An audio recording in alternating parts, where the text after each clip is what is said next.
on the line. Call 999-9999.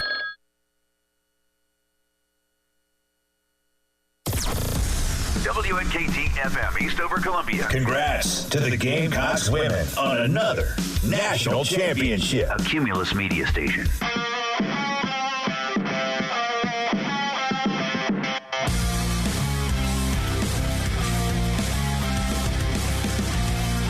Football Friday. Sponsored by Brian's Heating and Cooling. Brian's Heating and Cooling, where they take your comfort personally. Give them a call for all your commercial and residential comfort needs. 803-796-1788 or briansheatingandcooling.com. Fourth down and 8. Good protection initially. Sellers cranks it up, going towards Mazio Bennett in the end zone. Touchdown, Carolina.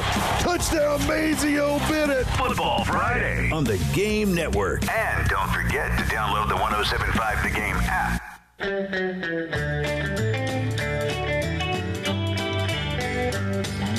They're gonna put me in the movies. They're gonna make a big star out of me. 12 o'clock on your Friday afternoon. Welcome in as the halftime show. Tyler Head, Terry Ford will be fashionably late, as expected, here on your Football Friday on The Game. Made it into the week. It seems like it's been a really long week.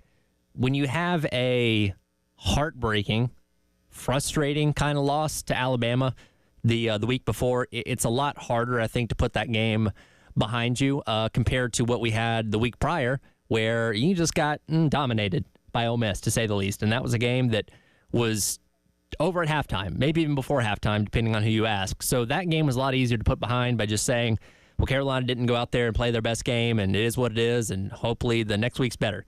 Well, next week was better because you took Alabama to the limit, and the football gods smiled on you briefly when it came to scoring the touchdown and getting the onside kick, but not, unfortunately, when it came to the two-point conversion and then the other attempt at getting into the end zone with Nick Harbor at the very end of that game where Sellers threw the interception. So it's hard to put that one behind you, but there's a lot of reason to be optimistic going into tomorrow. And we've talked about it all week. We've broken this game down 6 ways from Sunday, and we'll do that for 6 more hours today. And Terry and I will do it for 2 more hours tomorrow morning for Gamecocks Game Day. Tune in bright and early, 7:30, to get you set for the Gamecocks and the Sooners. But, man, I like South Carolina's chances in this one. Now, I don't think they go in there and dominate them from point A to point B and smack them around and win by 30. But I think the advantage that they have is having a little better offense. Not a lot, but a little. Defense is a strong point of both these teams. Both teams are good at sacking quarterbacks and getting takeaways. And I imagine there's going to be a good share of those coming up tomorrow as well.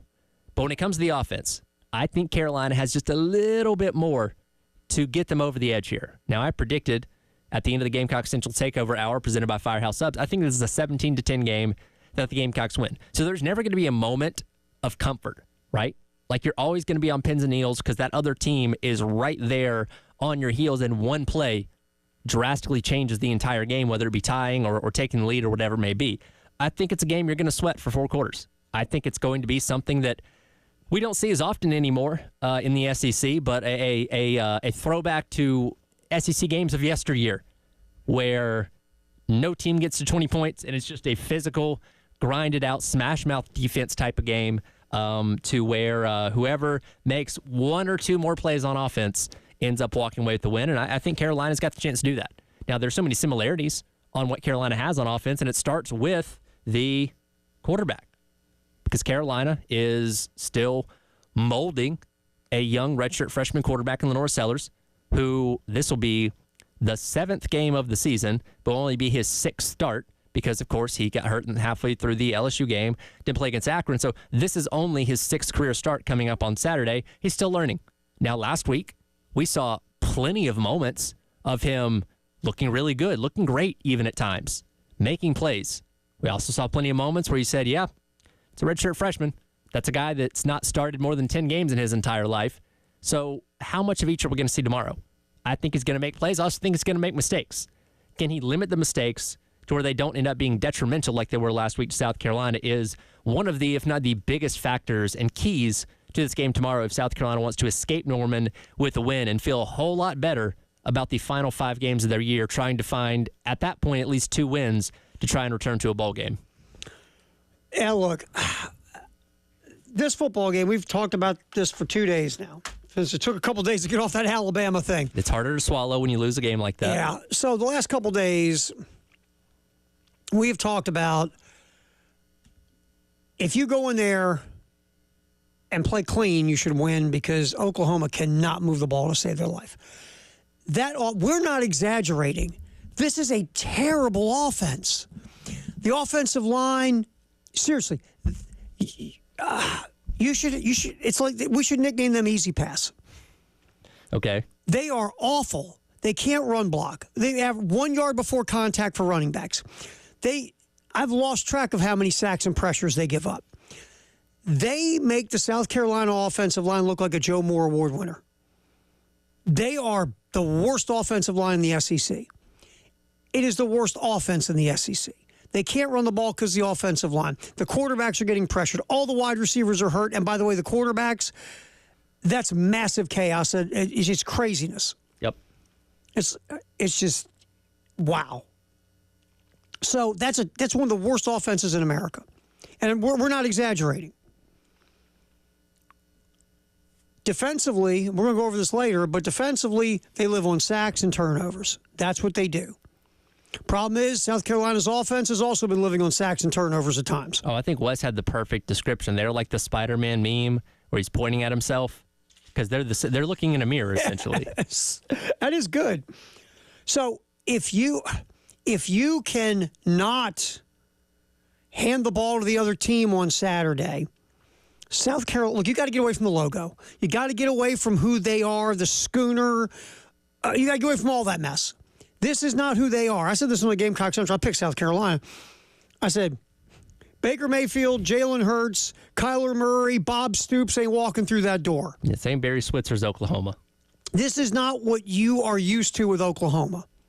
This is a football team that is very beatable. And you should go in there and beat them if you don't basically soil all over yourself. Because the one thing this offense has done at times to the detriment of itself is the soiling process. They can't do it. If they don't do it, you got a real good chance to win. If you told me right now that Carolina would not turn the ball over a single time tomorrow and Lenora Sellers got sacked less than 4 times, I would buy sight unseen that they win this game. Yeah. I mean, to me, it comes down to maybe the number one key, which offensive line plays better. Both offensive lines have had issues. Both teams rush the passer. Both have 19 sacks. Whatever offensive line can play better, it almost feels like will give their team the advantage to win the football game. Or if not the offensive line themselves, which play caller, Dow Loggins or Seth Luttrell, can scheme up well enough to find the holes in the defense to be successful on offense, because that's kind of the key here when you have 2 young quarterbacks that are prone to making mistakes and are still learning. We saw that, with how Carolina did against Alabama last week. I think Dow Loggins schemed up, especially on that drive after halftime. I know it was primarily runs, but schemed up the right kind of offense to take advantage of what Alabama was doing with that cover 1 robber we talked about so much last week. Seth Luttrell hasn't quite shown you that in his time at Oklahoma so far, but he's a play caller. He could always pull something out of the bag tomorrow. We'll see. Go to that point. Wes Helms, who I love his post on Gamecock Central, the analytics stuff, he put up a tweet on Saturday showing a wide open receiver that Lenora Sellers missed. And Helms said this has happened countless times in this football game. And basically he was saying, I'm paraphrasing, South Carolina has a quarterback problem. Now, Wes Helms did a deeper dive on it. And he said, to be fair, things got better in the second half. One of the things he feels like was done was basically, instead of having Lenora Sellers trying to go through progressions and read, here's progression 1, progression 2, progression 3, option 1, 2, 3, they adjusted and made it easier to a point, not to say it was too complex for him, but just made that process of going through all that they cut out some steps for him just to be able to react more and think less, and things went better. Now, they're going to continue down that road if that is indeed what happened. Are you going to say, look, in a perfect world, this guy goes to option 1, option 2, option 3. And going through those 3 options, he's going to find the right one and quickly process and make a throw? Or are you going to go to the point of, look, what we did in the second half against Alabama worked better than what we've been doing at times with him. Let's continue to go down that road and see if that's where we can have him play to a certain level while he's still learning. Because he has his issue, besides the turnover stuff, which we all get it, is he is still learning to process the field. Is he alone? Of course not. A lot of young quarterbacks have this issue. So it's going to be interesting to watch on Saturday. Do they just say, look, okay, you come to the line of scrimmage, whatever they let him do pre-snap, which I don't even know if they let him do anything pre-snap at this point. Okay, you're going to look here. If it's not there, it ain't there, take off, jet it, whatever. Are they going to try to make everything quicker for him to where he's not going to sit there, sit in the pocket, hold it, look for somebody to get open, hope somebody gets separation, and then let it loose? That's going to be, because again, look, we can talk about Brent Venables, the head coach, all day. Brent Venables, as defensive coordinator, does a lot of crazy stuff. Right? So that's going to be an interesting chess match, to your point. Venables against Loggins. How's that going to play out? We're going to find Venables out. and Zach Alley, who, by the way, did come here with Jacksonville State last year and saw this South Carolina offense. Now, again, it's different because Rattler's leading it up close and personal. So he's got a notebook. He does. And, you know, it's also interesting, how much does Venables give off to that guy? Is he, because let's face it, a lot of these offensive and defensive, like Kirby Smart, how much is Kirby Smart really handing off? Good question. Let's be real. So we'll see. Does Venables really let someone else coordinate his defense while he stands there, or is he really the guy that handles the defense? I've always, and maybe that's a question to ask a retired coach on a podcast or something like that. How does that work? What is that true split of power?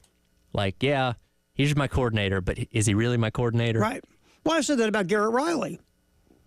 You know, Garrett Riley's at TCU. Everybody's patting Garrett Riley on the back. I'm like, you do understand who the head coach is here, right?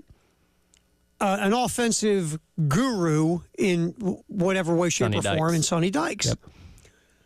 Is Garrett Riley really running this offense, or is Garrett Riley, does Sonny Dykes go, okay, I got the game plan set up, here's the script, and by the way, can you do me a favor and go get me a Frappuccino? Yeah, does he just hand him the coloring book with half of the stuff already colored in and say, all right, finish shading this one part? Yeah, can you do me a solid? Thank you, Bob. Yeah. Hey, by the way, I need an oil change. And on game day, I don't think Garrett Riley was calling the plays at TCU. I could be wrong. I think I remember hearing that he did not call the plays. So how much of an offensive coordinator was Garrett Riley? You give him all this money, he comes to Clemson because he's going to jumpstart the Clemson offense. And since the Georgia game, they've been jumpstarting, to be fair. Yep. Last year, there was no jumpstarting. Cables didn't work. Car was dead. There's no tires. Steering wheel's gone. Yeah, you jumpstart this thing. If we could, we got no tires and no steering wheel. So it just, how much of a DC is anyone who's going to DC under Brent Venables? That's the question that would be. And plus, too, last time I checked, these high-level dudes, they got any ego? A little bit. Are they going to let someone else run their stuff? Maybe not. It just depends. So we'll see. That's going to be a fun chess match, though, to see what happens between the Oklahoma defense and the South Carolina offense. I don't think there's a chess match on the other side because South Carolina's defense is going to be playing chess, and on the other side, they're going to be playing jacks. Yeah, they're going to be trying to figure out how to get the chess pieces out of the box. They can't get the checker box open.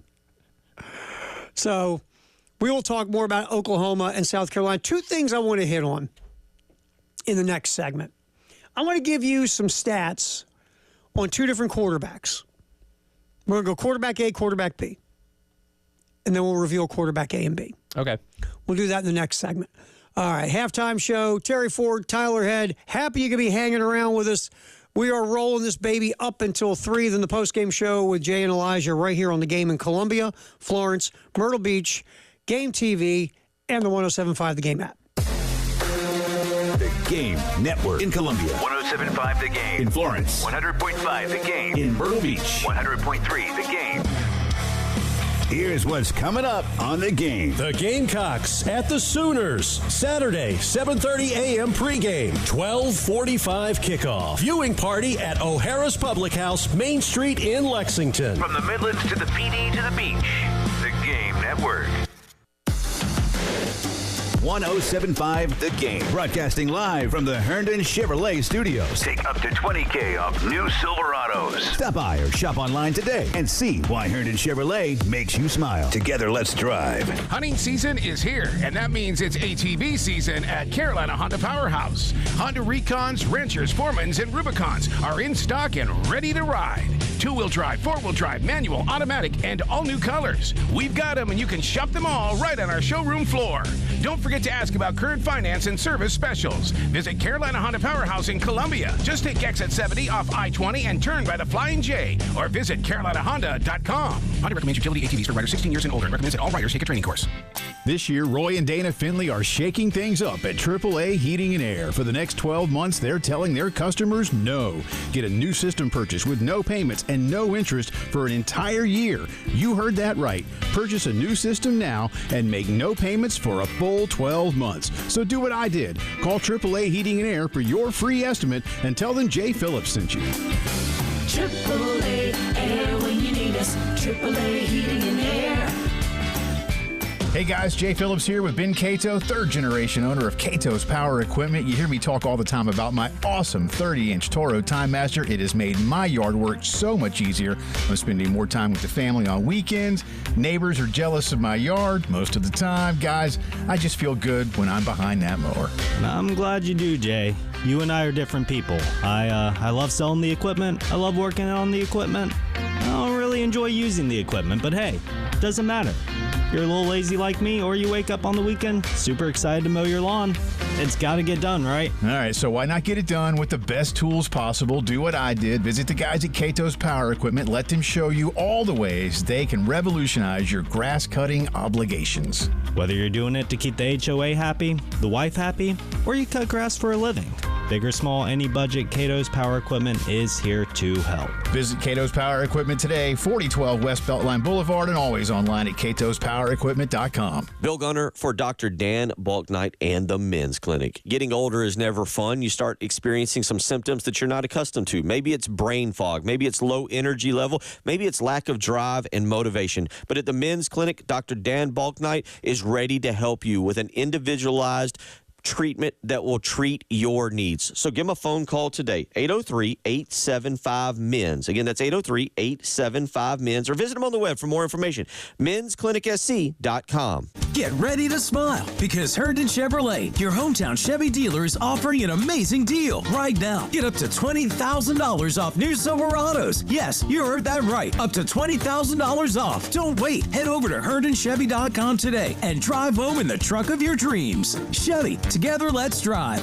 Herndon Chevrolet, Herndon makes you wanna smile. Smile. Call 803-510-5447 for complete details. One leg. Why is it always one leg? You know, you got a winning parlay, and it always comes down to one leg. Brutal. Not anymore, because DraftKings Sportsbook has your back with progressive parlays. It's okay to lose a leg because you still get paid. So even if you're forsaken by the football gods and take an L, you can still walk away a winner with your dignity. So try an NFL progressive parlay today where you can lose a leg and still get paid. DraftKings, we get you, so we got that.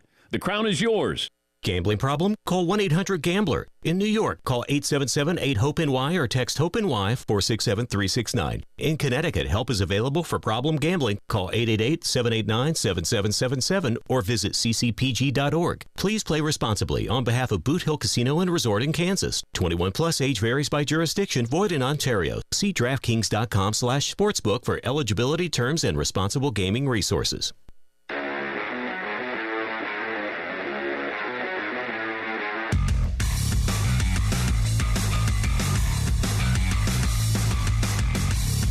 Friday. Sponsored by Brian's Heating and Cooling on the Game Network. Halftime show. Terry Ford, Tyler Head here on the game as we kick it till 3. We're having a little fun at 1:30. Get ready. You're going to do a little picking. Okay. A little game picking, so be ready. I can do that.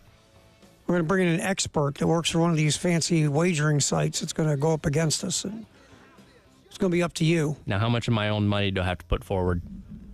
Oh, you're putting money forward for you and me. Okay. So this is just me then? I'm picking and you're paying. See, I like that. Yeah. You don't like that as much as I do? But if we win, I imagine I'm supposed to split the revenue with you, right? Absolutely, because it's a we. Yeah, I don't like how this is sounding, Terry. When it's losing, it's you. When it's winning, it's we. You're not down with this? I'm not. That's what's mine is yours and what's mine is mine. Yeah. Yeah, I don't think that. You're not going works. down with that real. So we'll have a little fun with that at 1:30. I'm going to give you two sets of stats, quarterback stats, really quick. Okay.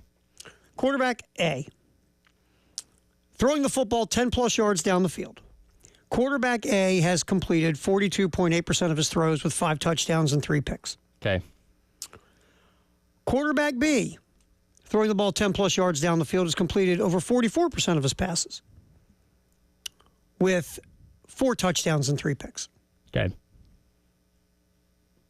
Which one? You'd rather have the guy that completes more percent of his passes 10-plus yards downfield, correct?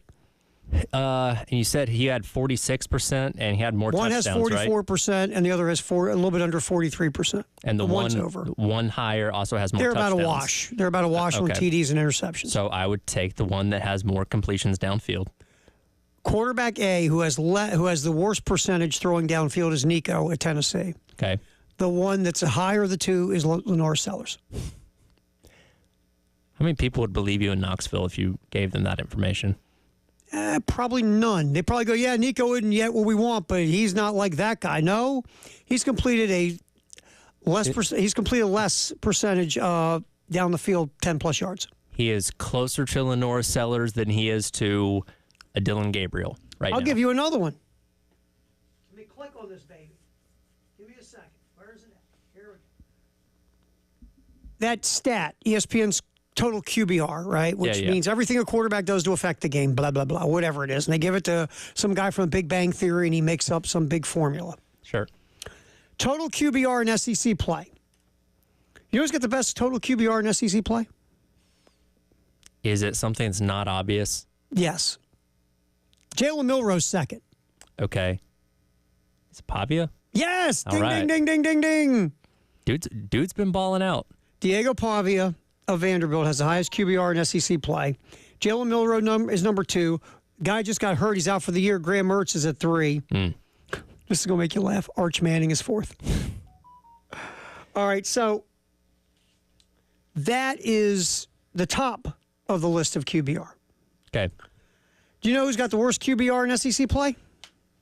Is it Nico? Nico. Really? Under 35%. It was definitely, because look, dude looked like the part against UT Chattanooga, against NC State, what other slappy they played early on in the season. Mm-hmm. The second they started playing SEC teams, came down to earth real quick. Stuff changed. All right, and let's go to that point. I got to move my computer, too. This stuff's really small. Okay. First-year starting quarterbacks. Total QBR in SEC play. Marquel Reed hasn't played every game. From Texas A&M. From A&M. He started those couple games when Blake was out. Played well. Yeah. Yeah. Well, he's 5th in total QBR in the conference, and he's got the top QBR of the first-year starting quarterbacks, even though he really isn't the starting quarterback. He just was. Now, are we talking about first-year starting quarterbacks in general or first year in the SEC? First-year starting quarterbacks in general. Okay. Reed's got the best.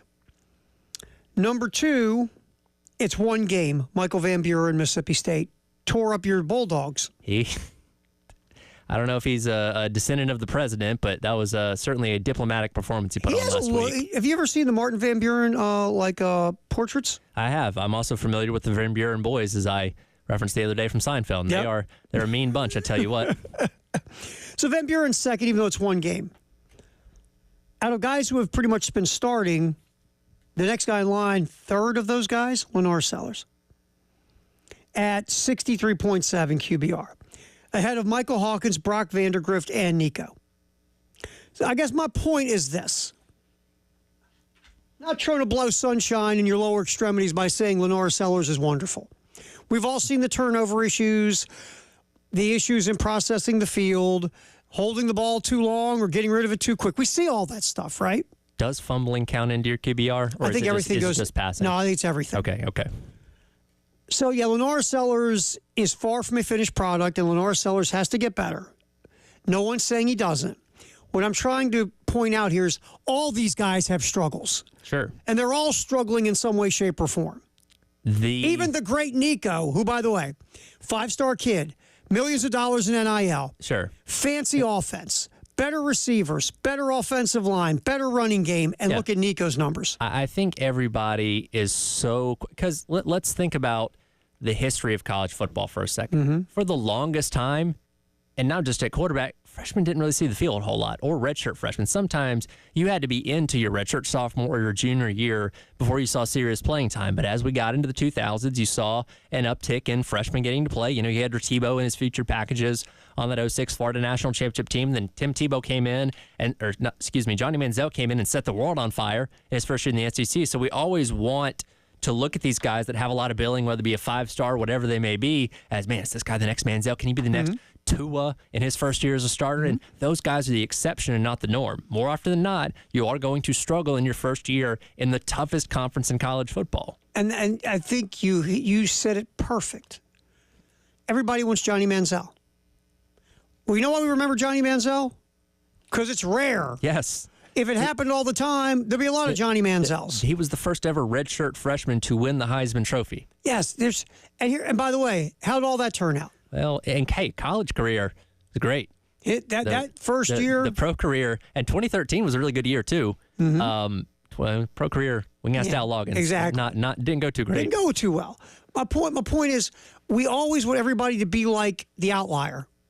Everybody hopes they get Patrick Mahomes. Sure. Well, there's a reason why there's one Patrick Mahomes. There's one Tom Brady. There's one Peyton Manning. There's one Johnny Manziel. If the NFL was full, if the NFL had 32 Patrick Mahomes, there wouldn't be a Patrick Mahomes. Right. That's the point. Then everybody would just be on the same level. Exactly. So, yes, now I'm not sitting here saying you should drop your expectation level. I'm not saying that. What I'm saying is you got to also, just in my opinion, feel how you want. But in my opinion, you have to also understand that all these guys, for 99% of them, go through some type of struggles before they become what they become. And Lenora Sellers is just like the 99%. Just like Nico, just like Vandagriff, just like Hawkins, just like Jackson Arnold, who's now benched. They all go through the growing pains. Ewers went through them. Yeah, I mean, and remember this, Arch Manning sat out a year last year. Arch Manning never played. And by the way, his last name's Manning. So that helps. He might be an outlier before it's all said and done. Sure. No, I think the important thing to ask after every one of these starts, no matter who that quarterback is, if they're in their first year as starter, freshman, redshirt freshman, did they take a step forward this week?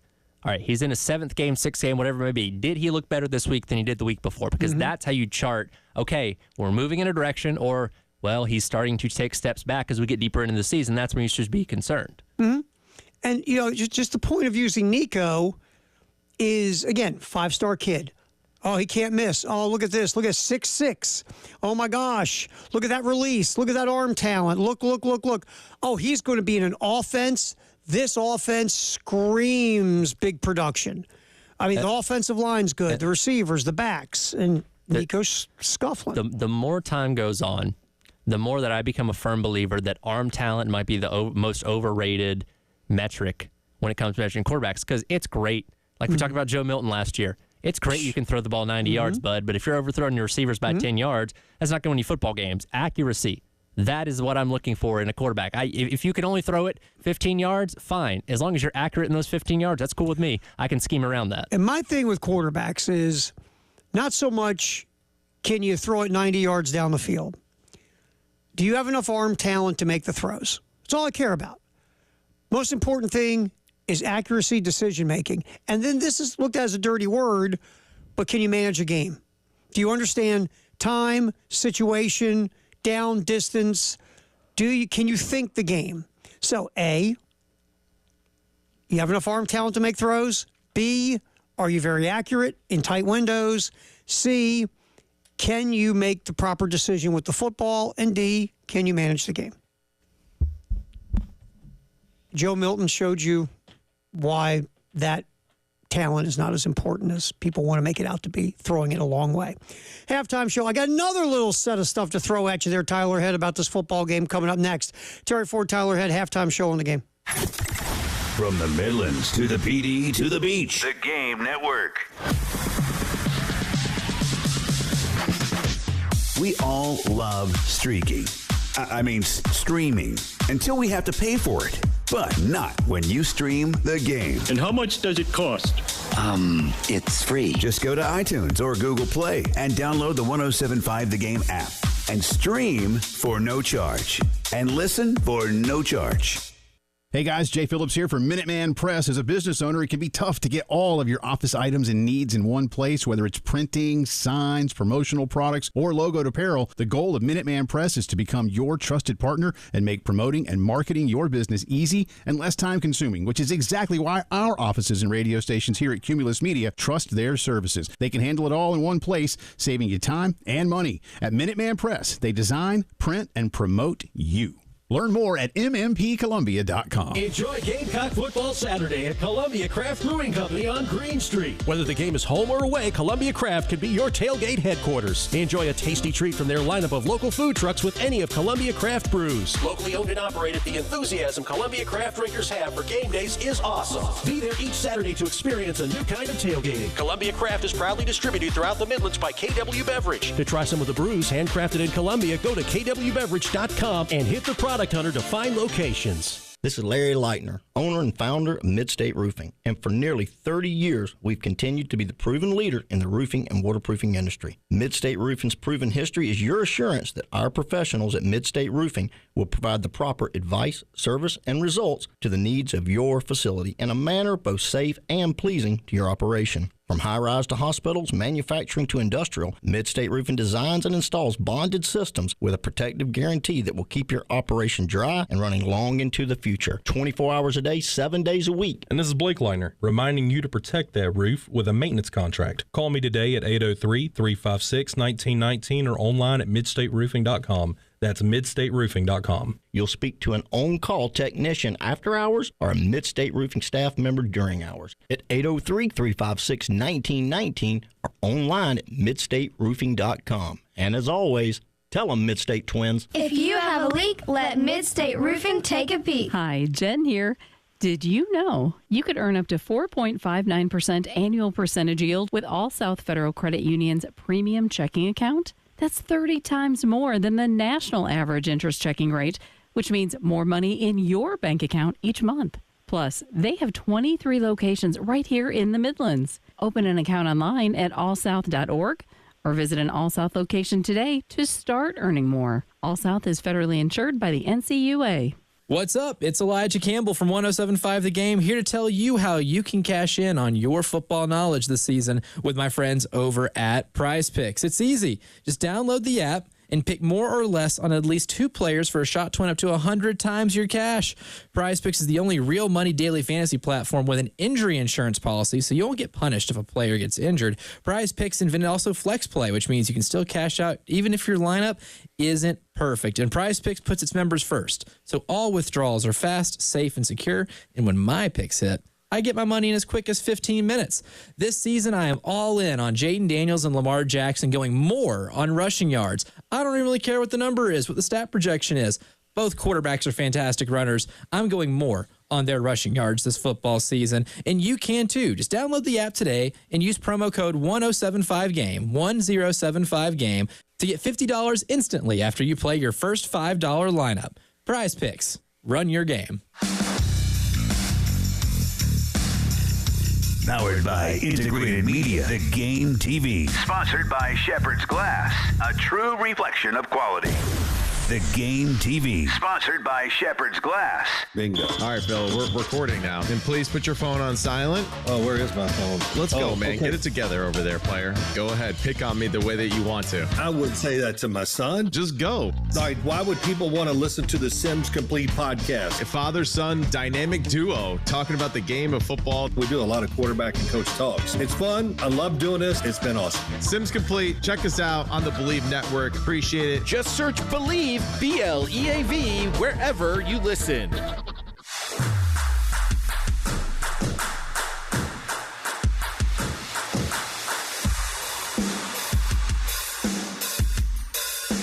Football Friday. Sponsored by Brian's Heating and Cooling. From the Midlands to the PD to the beach. The Game Network.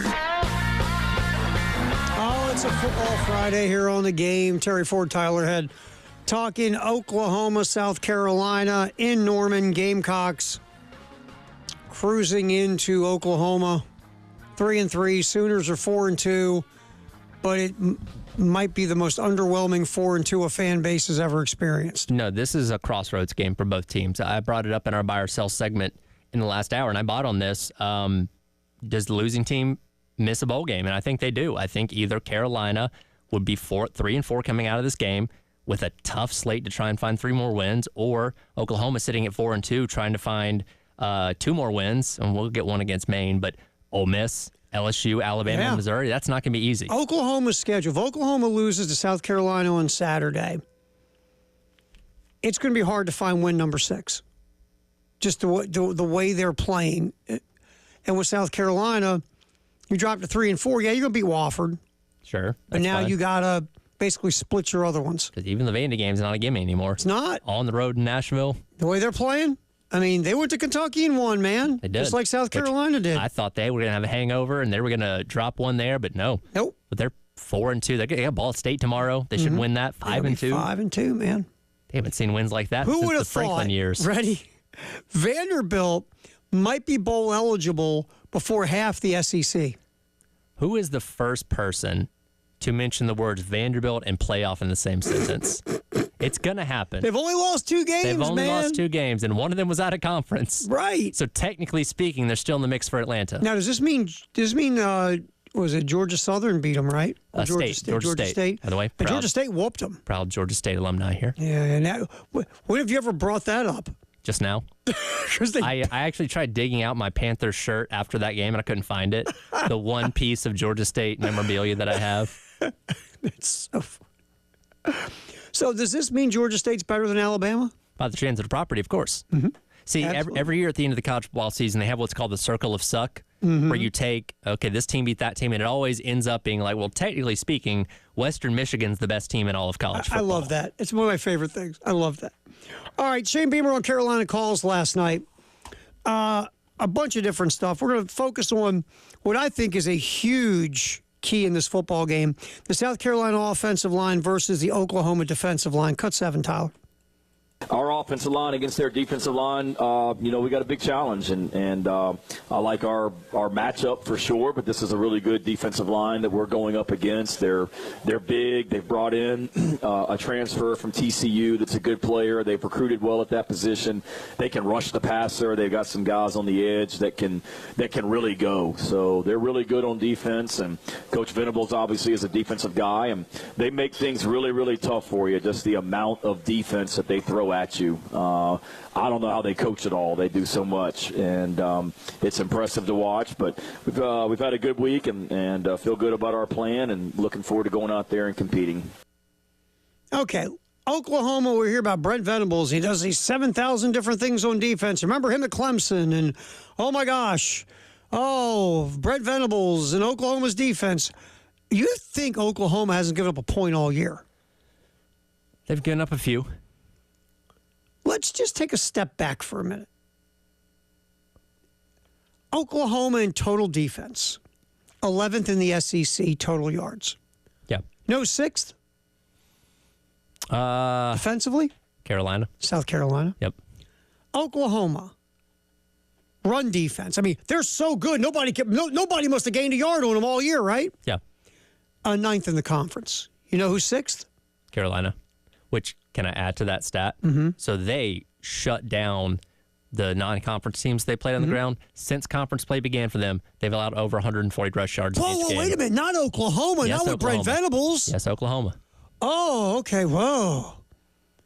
By the way, Carolina's averaging over $150 in conference play. Just saying. Good stat. Ready? Yards per carry. Opponent yards per carry. Oklahoma 5th. South Carolina 6th. Right in the same neighborhood. Pass defense. Total passing yards given up a game. Well, Brent Venables, they don't give up any passing yards. Brent Venables. 13th is Oklahoma in pass defense yards given up per game. Remember how many passing yards Peyton Thorne had against Oklahoma a couple weeks ago? 338. The guy that threw for 338 combined the rest of the year? Pretty much. And they did not turn him over until the very end of the game. But, of course, it was a huge pick six. It was a huge pick six. Right. That was the deciding factor. But nevertheless, Auburn, with their inept offense, moved the ball pretty easily up and down the field. South Carolina, by the way, pass defense, total pass yards per game, 5th. Yeah, pretty solid. Pass efficiency defense, looking at the efficiency numbers. Oklahoma's 13th. Guess who's 3rd? South Carolina. Oh, we keep going. Ready? Sacks per game. We hear about Oklahoma gets the quarterbacks, right? Right. You know who else gets to the quarterback? South Carolina. Both are 3rd at 19. Dead heat. Turnovers forced. Oklahoma. Oh, my God, they forced a ton of turnovers. Oklahoma, turnovers. We've been talking about that all week. Oklahoma's forced 20 this year. Guess how many South Carolina's forced? Turnovers? 20. Yeah. 20. Here are the differences. Turnover margin. Oklahoma leads the SEC at +7. South Carolina's at 0. You know why? South Carolina taketh away. South Carolina giveth. That's the difference. Both teams force turnovers. Problem is South Carolina has more turnovers than Oklahoma. Can I add one more stat to you for that? Both teams combined for 5 total losses on the year. In all 5 of those losses, they lost the turnover battle. They have not won a game where they lost the turnover battle. So basically, who wins the turnover battle wins the game. Pretty much. Very nice. 2 of them, Oklahoma, red zone defense, Oklahoma 7th, South Carolina 8th. Third down defense, Oklahoma 7th, South Carolina 10th. My point is, if you look at all these numbers, for the most part, South Carolina's got the better defense, statistically. So all this about this behemoth that is the Oklahoma defense, once again, does Brent Venables have a fantastic reputation? Yes. Has he been an excellent defensive coordinator over his career? Sure. But we're pushing. Again, we've got to look at now. Yeah. We've got to look at now. And right now, South Carolina, in the totality of looking at every number and metric, their defense is better. Oklahoma's defense is more opportunistic. Well, I'd say not more. They are more reliant on opportunism than Carolina's is because, again, the sacks and the turnovers are right there in line. But if they're not getting sacks and turnovers, they are allowing you to move the ball. That's the point I'm getting to. If you, again, do not, like Jim Carrey and Liar Liar, beat the hell out of yourself, and you can play clean, you can move the ball in these cats, and they can't move the ball. Right. So, again, we'll go back to this one more time. If you play to your level and don't kick the ball all around the field and get mind-numbing penalties at the worst possible moment, you got a really good shot to win this game. Forget who Oklahoma has been. They're not them right now. They could get back to them at some point, sure. They're not them right now. This is not Oklahoma that you're used to. Nameless, faceless opponent. If we took the name Oklahoma off of this and looked at all these stats, you go like this. Oh, they should be Mississippi State like a drum. Yeah. You got to get its Oklahoma out of your head. Well, and it's a complete 180 from the Oklahoma that was prior to Venables. Because, like, Stoops had good defensive teams. Switzer had good defensive teams. But their offense was competent. But then Lincoln Riley came along and said, screw defense. It's all offense. And we'll win every game 70-69 if you have to. And now it's reversed. Like, defense is good. Not elite, but good. And the offense seems to not be able to fight his way out of a wet paper bag. Right. And for an Oklahoma fan, you got to be like, whoa. Yeah. What happened here? When you're cheering for a completed pass for a first down, that's the highlight of the game. It's not a good place to be. Right. We're just trying to give you the idea. You got to get this out of your head that this is the Oklahoma, the really good version of Oklahoma. Right now, it's not. It's a struggling version of Oklahoma, especially on offense. We'll get it started 7:30 with Gamecocks Game Day right here from Mission Control at the studios of 107.5 The Game. SEC report, then we go to the network pregame here on The Game in Columbia and also in Myrtle Beach. Kickoff's 12:45. We'll be at O'Hara's where a viewing party. You could come out, hang with us, maybe win future tickets to Gamecock home games. All that coming up on Saturday. It is a halftime show. Terry Ford, Tyler Head. We will get to the Firehouse sub text the hour at 803-404-6100. That is coming up next here on the halftime show on The Game on a Football Friday. 107.5 The Game. In Columbia. 100.5 The Game. In Florence. 100.3 The Game. In Myrtle Beach. The Game Network. It's back! The Lawyer Lisa Special Teams Contest. Just go to 1075thegame.com and register. The pot starts at $100. Every week it increases $100 if Carolina doesn't score a special teams touchdown. But if the Gamecocks do score a special teams touchdown, you could win the pool. Again, just go to 1075thegame.com and register. It's the Lawyer Lisa Special Teams Contest from 1075 The Game. This is Andrew Perloff with a Sports Minute sponsored by AutoZone. Get in the zone, AutoZone. History is written by the victors. The Cleveland Guardians kept their season alive with a dramatic comeback win against the Yankees last night, but its place in baseball lore will be determined by what happens next.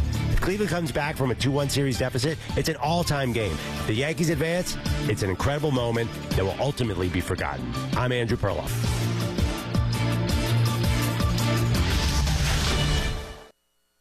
Get in the zone, AutoZone. Welcome to AutoZone. What are you working on today? I think my battery's dead. With free battery testing and charging, we can help you get back on the road. Get in the zone, AutoZone. So what if I need a new one? We have the right Duralast battery for you, only at AutoZone. Get in the zone, AutoZone. And what about my old battery? We can recycle it right here at America's #1 battery destination. Get in the zone, AutoZone. Restrictions apply. Whether you're ordering wings for the game, whipping up a 7-layer dip, or ordering pizza, there's something about football that makes you want to eat. And this football season, Uber Eats has the best deals on game day food, no matter what you're craving, from 2-for-1 pizza to buy one, get one wings. Uber Eats will be dropping new deals each week, all season long. Uber Eats, official on-demand delivery partner of the NFL. Order now. Terms and conditions apply. See app for details. Injured in a car wreck? Need your check? It's easy. Dial 1-800-ALL-7s now. The Anastapula Law Firm has been recovering millions for their clients for over 30 years. Whether it's a slip and fall, car accident, or any other issues that have resulted from an accident, Anastapula Law Firm can help. Their South Carolina personal injury attorneys have experience fighting for the rights of their clients. Remember, don't scream. Call Akeem. Dial 800-ALL-7s now. Herb Glass is responsible for this ad, and cases are handled at 32 Ann Street, Charleston, South Carolina, 29403. Paid endorsement, not actually client. Results may vary. Lowe's knows that to win the job, pros need the best prices. That's why only at Lowe's, MVP's Pro Rewards members can get a volume discount on eligible orders as low as $1,500 at the Pro Desk. That means you get the prices you need to start any job, small or large. Because Lowe's knows pros. Valid in-store only. More terms and restrictions apply. Visit Lowe's.com/terms or Pro Desk for details. This season, get premium tech that inspires joy from Dell Technologies. Bring projects to life with the XPS 16. It delivers supercharged processing for enhanced productivity and freedom to express yourself. Performance-class Dell PCs with Intel Core Ultra processors deliver a dedicated engine to help accelerate AI. Enjoy free shipping, Dell rewards, and expert support. When you get a Dell PC with AI, it gives back. Shop now at Dell.com/deals. Alan Kennington, responsible for this ad. Office in 1440 Broad River Road, Columbia, South Carolina. It's called an accident for a reason. It wasn't planned, but it happened. It's not your fault, but somehow you're the one paying. Medical bills, lost wages, and the pain. You need someone on your side to fight for you. With over 85,000 cases resolved in 12 offices across the state, you need South Carolina's largest injury law firm. On your side, you need George Sink now. Get George Sink Law Firm on the line. Call 999-9999.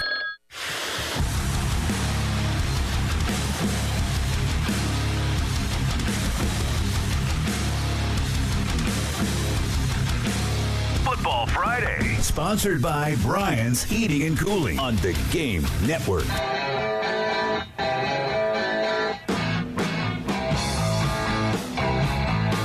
Halftime show. Terry Ford, Tyler Head, as we do our Firehouse Sub Text the Hour on a Football Friday. 803-404-6100. What you got, man? Let's see here. Nameless Texter's adding on to your list of things that Oklahoma does not have anymore. Goes, no Billy Sims, no Marcus Dupree, no Josh Heupel, no Coach Switzer, no Selman Brothers, no Boz, no Casillas. On and on and on and on. That's phenomenal. That's so good. Very nice. Excellent text. 803-404-6100. But you know what? I think that speaks volumes to how great of a program that Oklahoma's been in the past, that there's just the name recognition alone of guys that have played there, coaches that have coached there. Like, they have been at the forefront of college football. I think we brought up the stat earlier, most wins since World War II. I know it's kind of an obscure stat, but like, this is a very successful program that is not that program right now. Since 1947, they've had 6 losing seasons. Run that through your brain matter really quick. How many programs do you think have had 6 losing seasons in the past 10 years alone? Oh, please. I mean, Ohio State and Oklahoma, when it comes to consistency over a long period of time, no one else matches them. Bama's been through some ruts. Well, we talked about it. There was no Bama football with the exception of the, 92 Stallings team from the early 80s until 2007. From Bear until Nick. Exactly. They had that like 1 year, and then those other years didn't exist. Right. They shut down football. Dennis Francione, who's that? I've never heard of that guy. Mike do what? Shula? Don? And Mike Price was undefeated. I'll die on that hill. Never lost. Undefeated.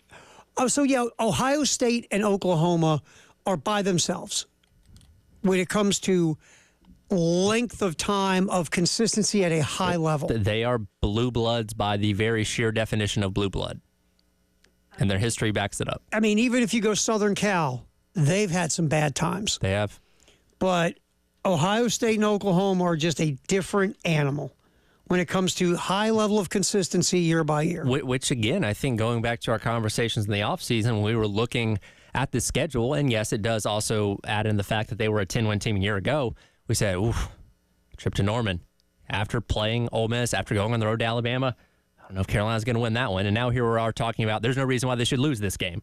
Or if they don't shoot themselves in the foot, they shouldn't lose it. Exactly. And that's the interesting part of all this. We've got to take the brand out of this for right now. Because we just do. They're just not that. They're not them. Like a texter went over them all. Let's call them the Norman Laters for the rest of the day. just to be different. But yeah, that is where it's at. Is they are just right now not who they've been. We've got to start.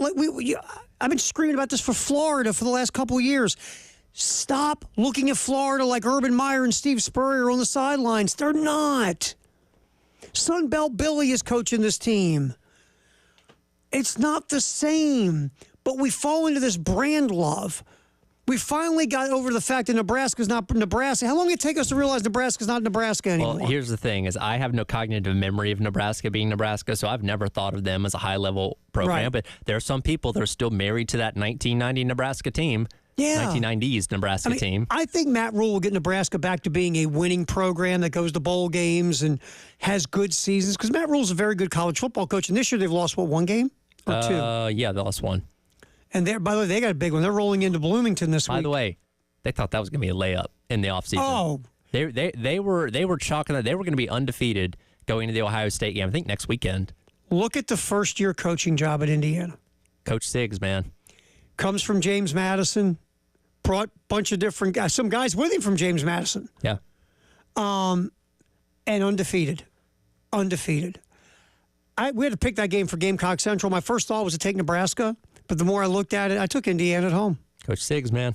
Special. And plus, Rule's not great against ranked teams in his career. Yeah. Rule's a very good college football coach. What Matt Rule did at Temple and Baylor, unbelievable. But the more I looked at it, I took Indiana, man. For once, the folks in Bloomington are just patiently waiting for basketball season. I know. Well, hey, we actually have a football team. Well, the basketball team has been hard to write home about lately. They haven't, but at least they have the tradition. Oh, absolutely. A little bit more tradition in basketball than football? Just a little bit. So, I mean, we go through this. It takes us a long time to get away from these brands as being what they used to be. We got to find a way, especially now in this world of college football we live in. We just can't go, oh, Oklahoma's good. Well, not really. Not right now. Do I feel like Oklahoma will get back to being Oklahoma? Yes. Yeah. If Venables isn't the right guy, he'll be kicked out the door within a year or two, and they'll go get the right guy. Again, Castiglione, the AD, is really good. And Wes and Chris brought this up earlier. They're good at reading between the lines. It's already being murmured about a little bit, like, what's the future here if they lose this game, if they don't end up having a bowl game this year? So that thought's not too far away from the minds of a lot of people out there in Norman on maybe this Venables thing isn't going to work out. Look, that fan base isn't outwardly crazy like A&M or Bama or, Vol Twitter. But they have a standard, and rightfully so. They have a standard they have earned over 70 years. So Brent Venables is not going to screw up what they've had for decades and decades and decades. Excellent text, 803-404-6100. All right, it's football, the 1 o'clock hour on a Football Friday. We'll have a little fun at the bottom of the hour. Do a little look at the lines. Have a little fun with it. That is coming up here on The Game. 107.5 The Game. Broadcasting live from the Herndon Chevrolet Studios. Take up to $20,000 off new Silverados. Stop by or shop online today and see why Herndon Chevrolet makes you smile. Together, let's drive. What you're talking about. Sponsored by Love Chevy. It's back to cool season with big-time savings on Tahoe Suburbans and the all-new Chevy Traverse. I-26 at Harbison and at lovechevy.com. Together, let's drive. Hi, Jen here.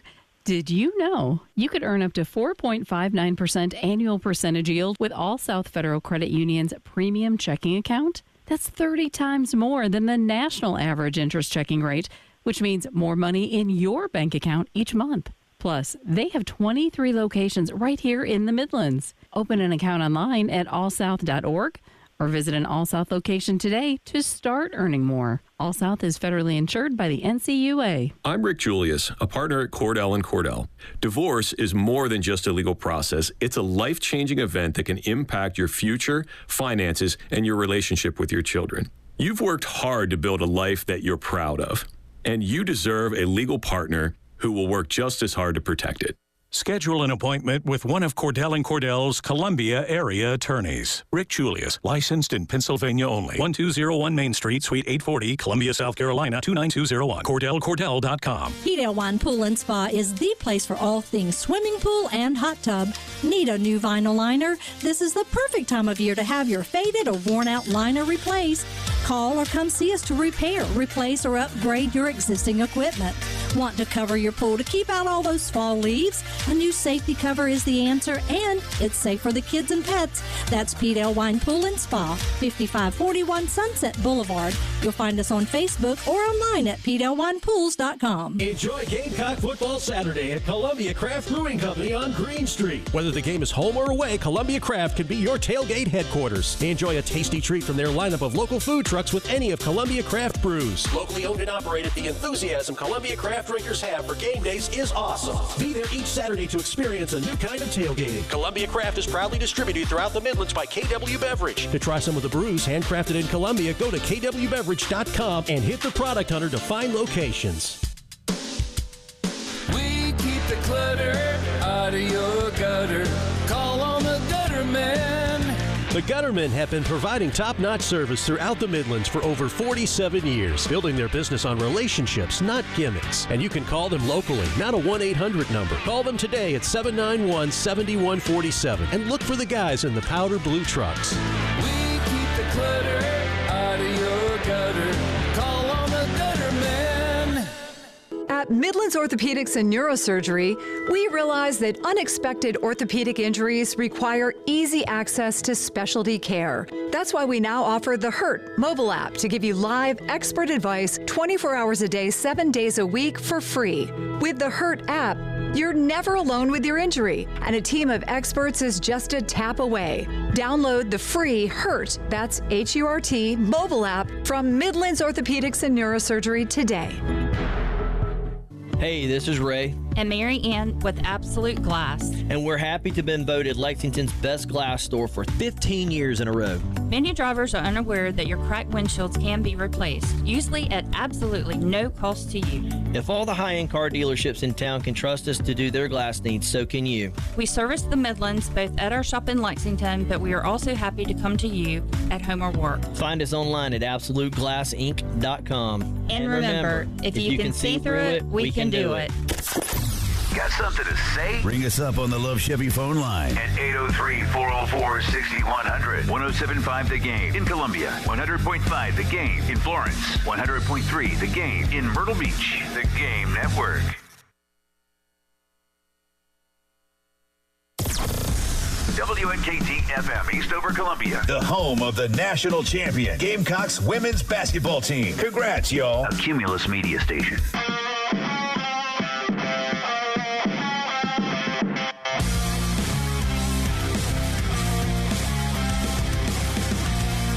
Football Friday. Sponsored by Brian's Heating and Cooling. Brian's Heating and Cooling, where they take your comfort personally. Give them a call for all your commercial and residential comfort needs. 803-796-1788 or briansheatingandcooling.com. Wants to throw it. He's under some pressure going right side. Carolina's got it. That's got to be intentional grounding in the end zone. That is. It's got to be that. Kennard. Oh, there's the flag. Already. Oh, yes. Football Friday on the Game Network. And don't forget to download the 107.5 The Game app.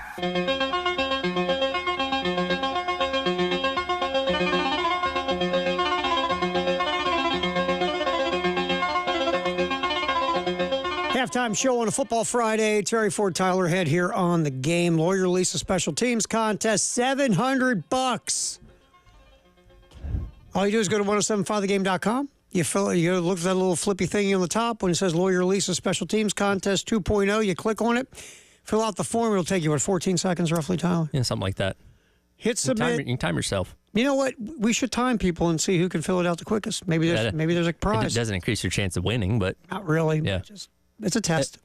By the way, doesn't this kind of feel like a game where something like that could be the X factor in like the fourth quarter, like a blocked punt, blocked field goal, some punt return, touchdown, whatever it may be? Like, we've seen the glimpses of Carolina's special teams this year. Obviously, the onside kick last week was huge. You just couldn't capitalize on it. But, man, tomorrow would be a great day for something like that. I mean, South Carolina, again, the special teams, 74th in the country if you look at Billy Connolly's SP+. Let's spin and get Oklahoma here real quick. I'm not going to waste all of our time looking for it right now, but I'll find Oklahoma. Here it is. Oklahoma's 59th in special teams, South Carolina 74th, both kind of in the middle-ish in the country. And both teams have decent questions at kicker.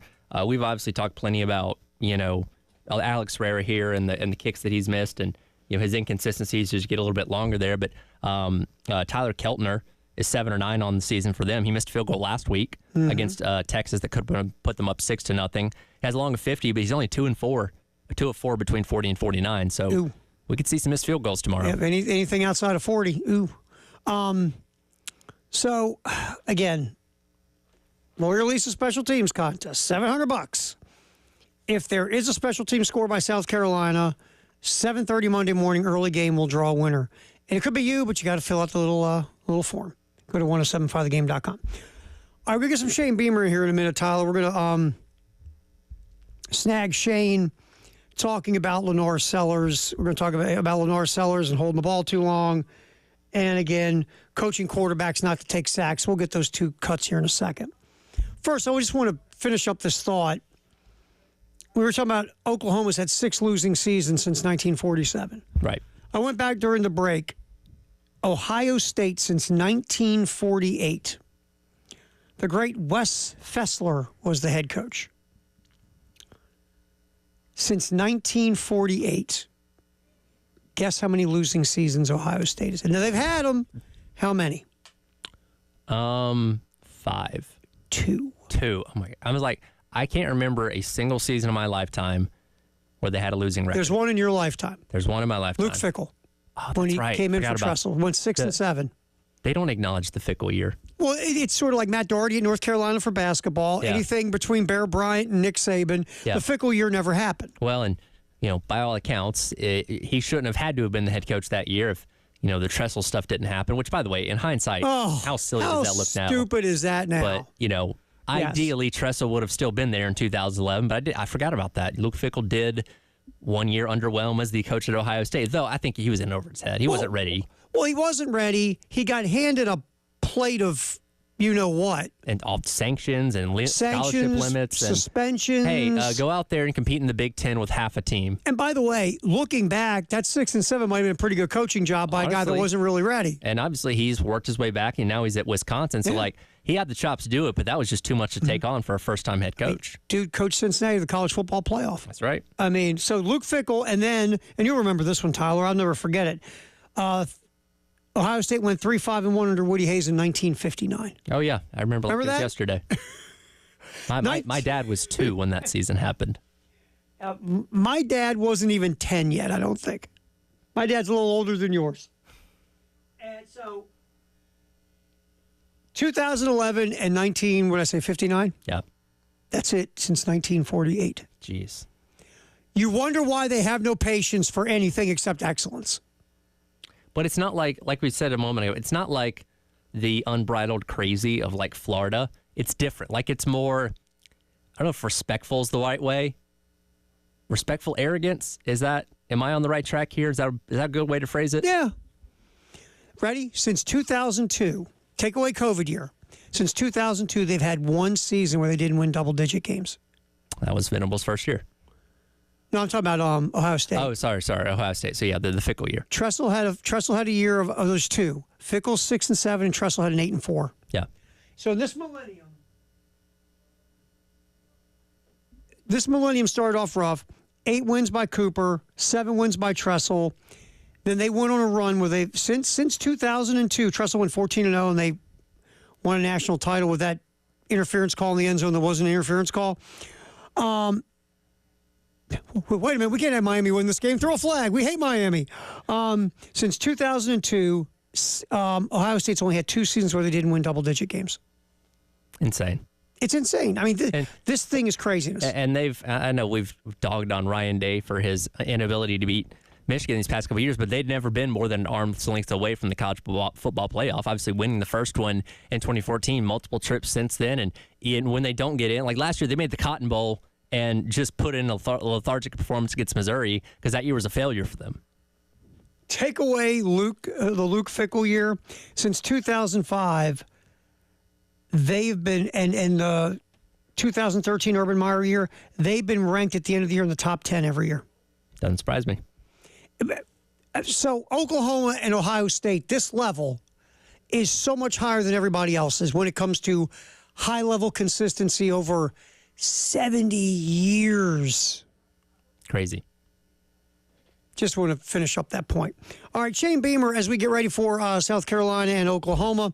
Shane Beamer talking, there's been a lot of conversation about Lenora Sellers this week. A lot of it focused on the turnovers and those issues. And yes, the one big thing we looked at Nico's numbers at Tennessee compared to Lenora Sellers, and one of the big differences, Lenora Sellers has turned the football over 7 times. And plus, he had 3 fumbles against Kentucky. South Carolina recovered all 3. Yep. Very loose with the rock. Nico has not been that loose with the rock. That's one of the biggest differences. And that and Tennessee's winning. The Tennessee's only lost 1 game. Yep.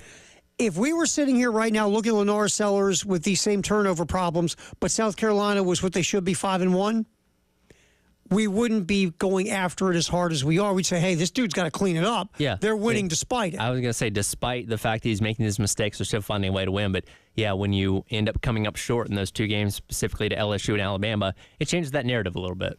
Yeah, Nico's got 4 turnovers in SEC play. An interception and 3 fumbles. But Lenoris was 7 and could have 10. Yeah. So that's the biggest difference. It's a problem. So a lot of conversation about the quarterback play. Here's Shane Beamer on Carolina Calls last night with Todd Ellis. First of all, let's get to cut 8 about Lenora Sellers holding on to the ball too long. I can probably help too on that one. I think it's every play there's a progression that he goes through, and it may be you're looking at this guy first to this guy, and once you eliminate that guy, like you got to eliminate him and you got to get to the next guy, if that makes sense. So if you go back to the 4th and 9 that we went for and we threw the touchdown pass to Mazio, that's a longer developing play.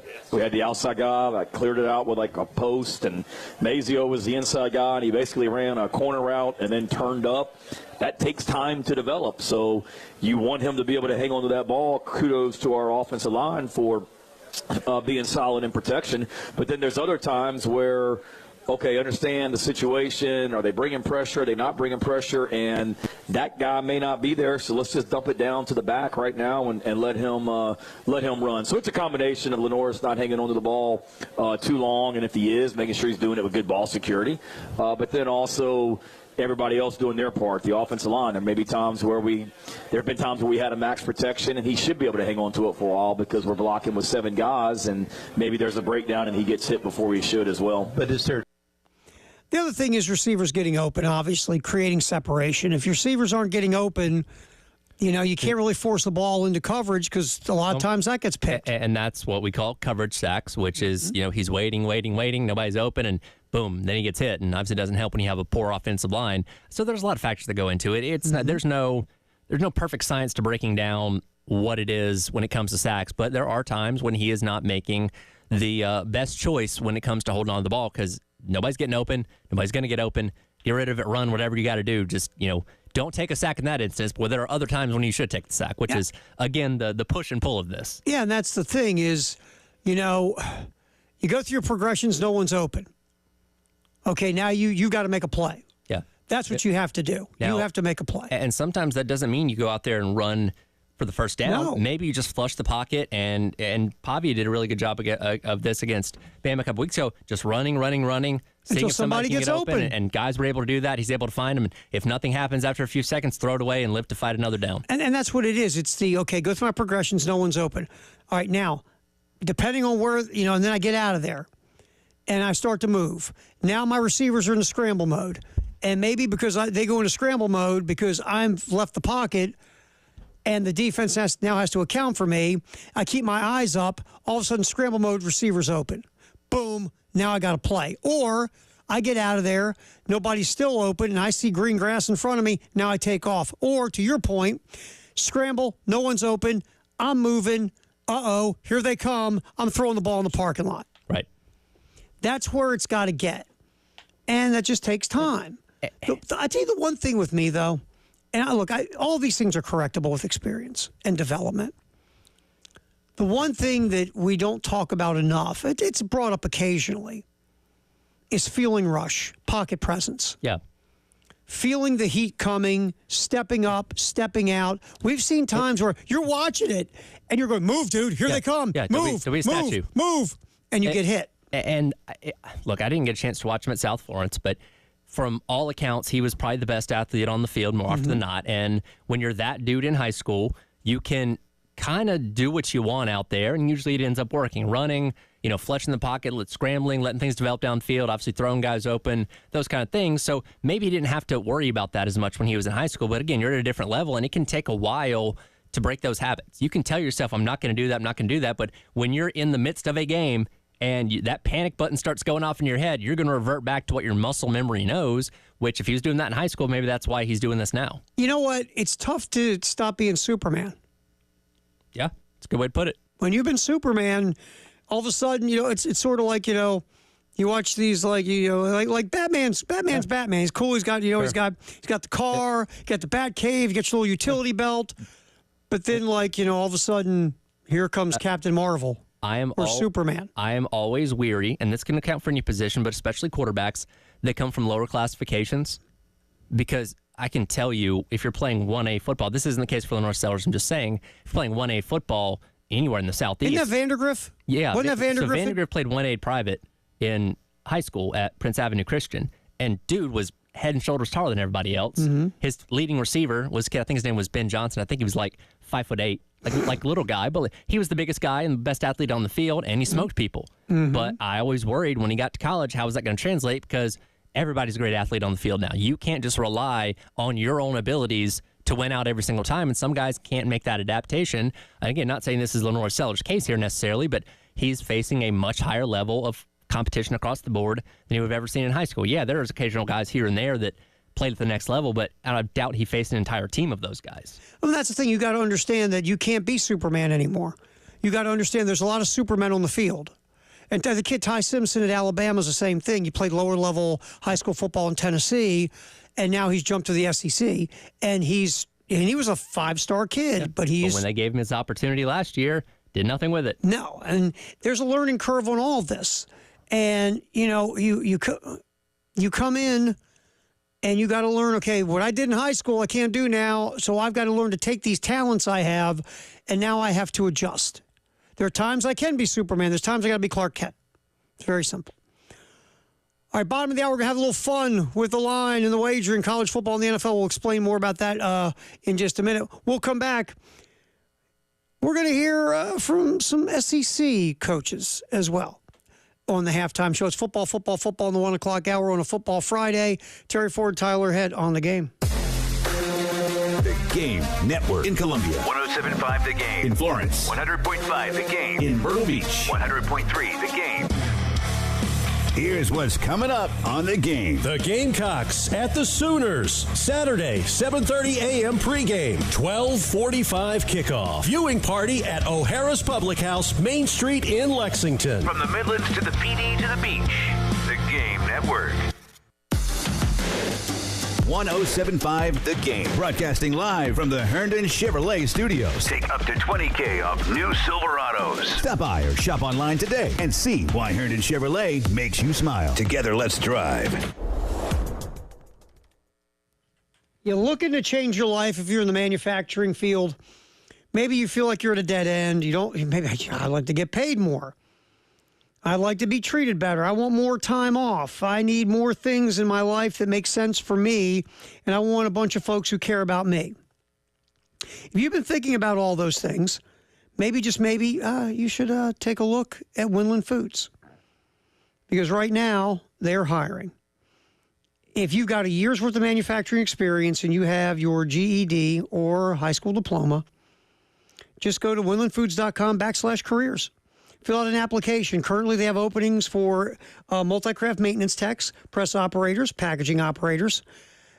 The pay, very competitive. Also, benefit package, quarterly bonuses, PTO, paid parental leave, 401k match. Go work for the American Italian Pasta Company at Winland Foods. Again, winlandfoods.com. The Gamecock men's basketball season is almost here, and we need you to help us pack Colonial Life Arena all season long. Season tickets are on sale now and start as low as $90. That's less than $6 per game to see 2024 SEC Coach of the Year Lamont Parrish try and get back to the NCAA tournament for the second year in a row. For more information and to secure your season tickets, visit thegamecockclub.com/MBB today. Whatever the game, whoever you're with, just catch a game. Get ready to smile because Herndon Chevrolet, your hometown Chevy dealer, is offering an amazing deal right now. Get up to $20,000 off new Silverados. Yes, you heard that right. Up to $20,000 off. Don't wait. Head over to HerndonChevy.com today and drive home in the truck of your dreams. Chevy, together let's drive. Herndon Chevrolet, Herndon makes you wanna smile. Smile. Call 803-510-5447 for complete details. This is Larry Leitner, owner and founder of Midstate Roofing, and for nearly 30 years, we've continued to be the proven leader in the roofing and waterproofing industry. Midstate Roofing's proven history is your assurance that our professionals at Midstate Roofing will provide the proper advice, service, and results to the needs of your facility in a manner both safe and pleasing to your operation. From high-rise to hospitals, manufacturing to industrial, Midstate Roofing designs and installs bonded systems with a protective guarantee that will keep your operation dry and running long into the future. 24 hours a day, 7 days a week. And this is Blake Leitner, reminding you to protect that roof with a maintenance contract. Call me today at 803-356-1919 or online at midstateroofing.com. That's midstateroofing.com. You'll speak to an on-call technician after hours or a Midstate Roofing staff member during hours at 803-356-1919 or online at midstateroofing.com. And as always, tell them Midstate Twins. If you have a leak, let Midstate Roofing take a peek. Powered by Integrated Media, The Game TV. Sponsored by Shepherd's Glass, a true reflection of quality. The Game TV. Sponsored by Shepherd's Glass. Do you have gold you don't need? Are you looking to get cash? At Traditions Fine Jewelers, it only takes a few minutes for us to check, but you'll be amazed at what cash it brings. Did you know if you had gold the size and weight of a quarter, you would generate $125 in 10 karat or $175 in 14 karat? Want to trade your gold? That same quarter would generate $204 in 10 karat or $286 in 14 karat. Traditions Fine Jewelers, 5134 Sunset Boulevard in Lexington, or at the Village at Sand Hills. Traditions Fine Jewelers, always giving you more for your gold. Hit us up on the Firehouse Subs text line, 803-404-6100. Your home of the Gamecocks in Columbia, 107.5 The Game. Also heard on 100.3 The Game in Myrtle Beach and 100.5 The Game in Florence.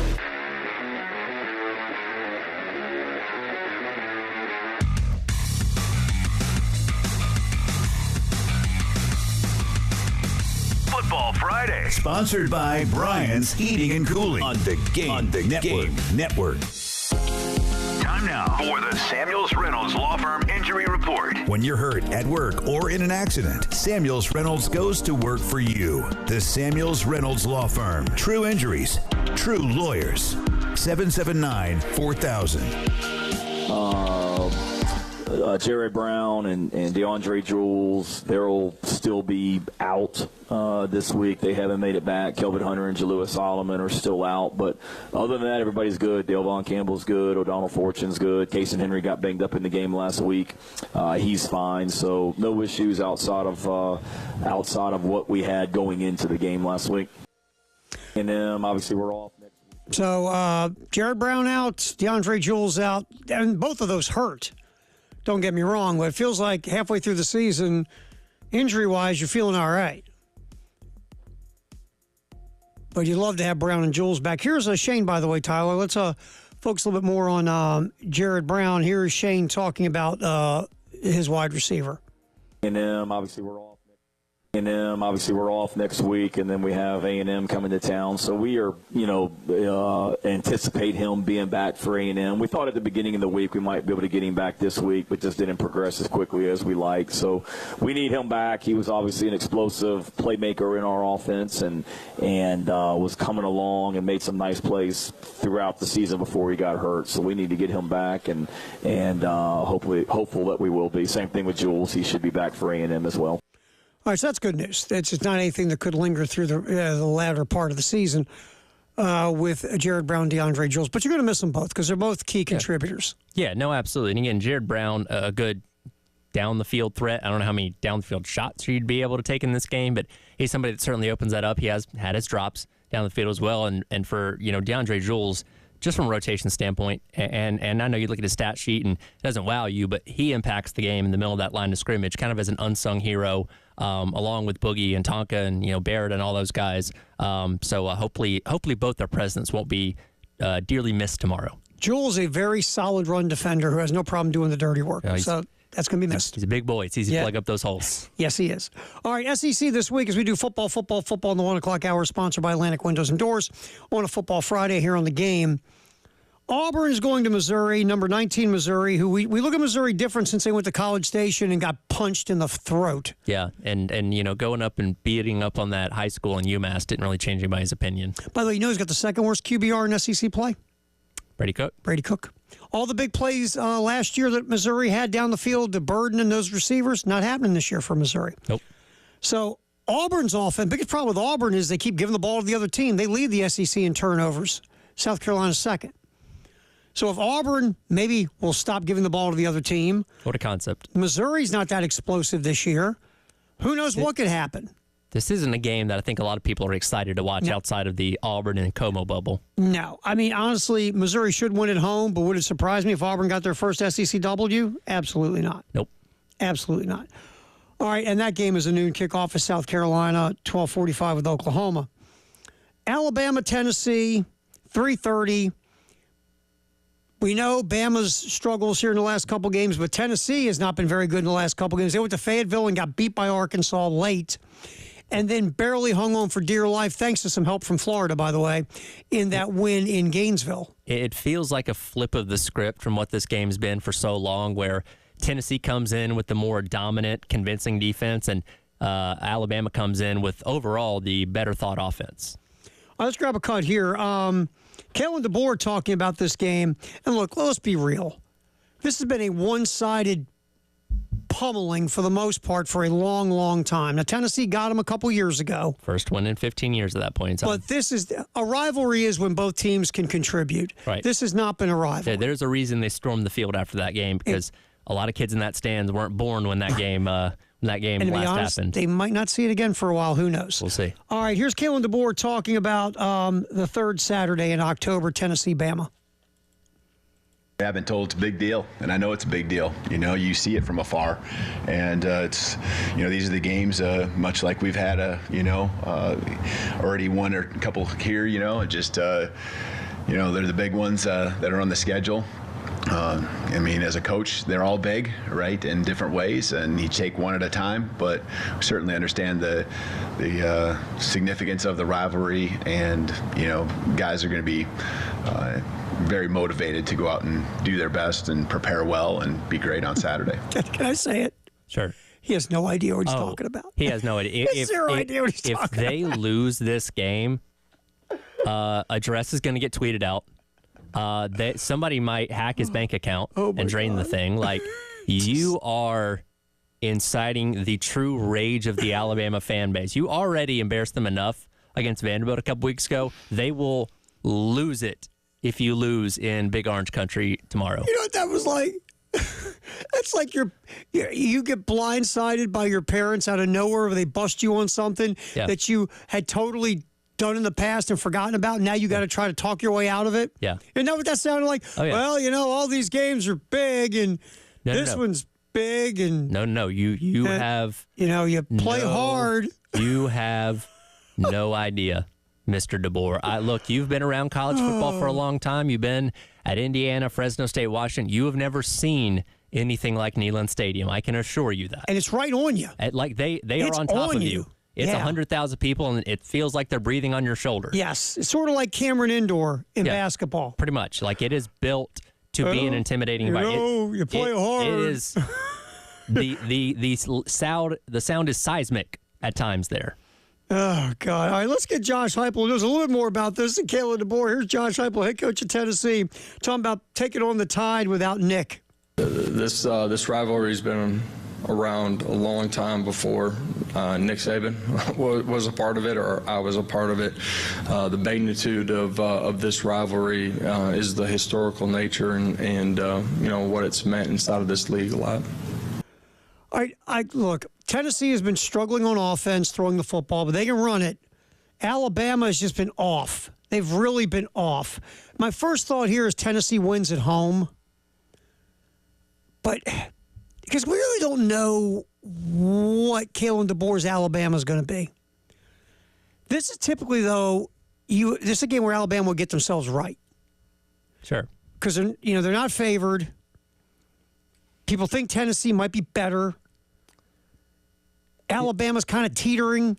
In the old days, Bama wins this game, right? But that's the old days. That's the old days. We have to readjust what Alabama means now, because, yes, a Saban team 2 weeks after an embarrassing loss to Vanderbilt and playing a close game against South Carolina, they would have throttled this team. I don't care what they're ranked. They would have beaten by 30 points. But DeBoer's team, I don't know. I don't know either. I truly don't know.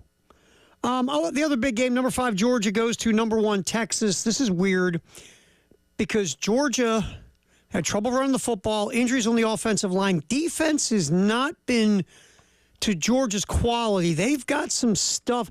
You can do stuff against that secondary, which is a surprise because there's talent there. Yeah, and look no further than last week with Michael Van Buren and the way that he threw against this Georgia defense and kept his team alive in it. They just could not put away Mississippi State, and that's a really, really bad Mississippi State team. So, again, when you send 8 guys to the NFL every year off of your defense, you're going to run into some slow patches, and I think this is one of those times, and I think Kirby Smart said it best this week.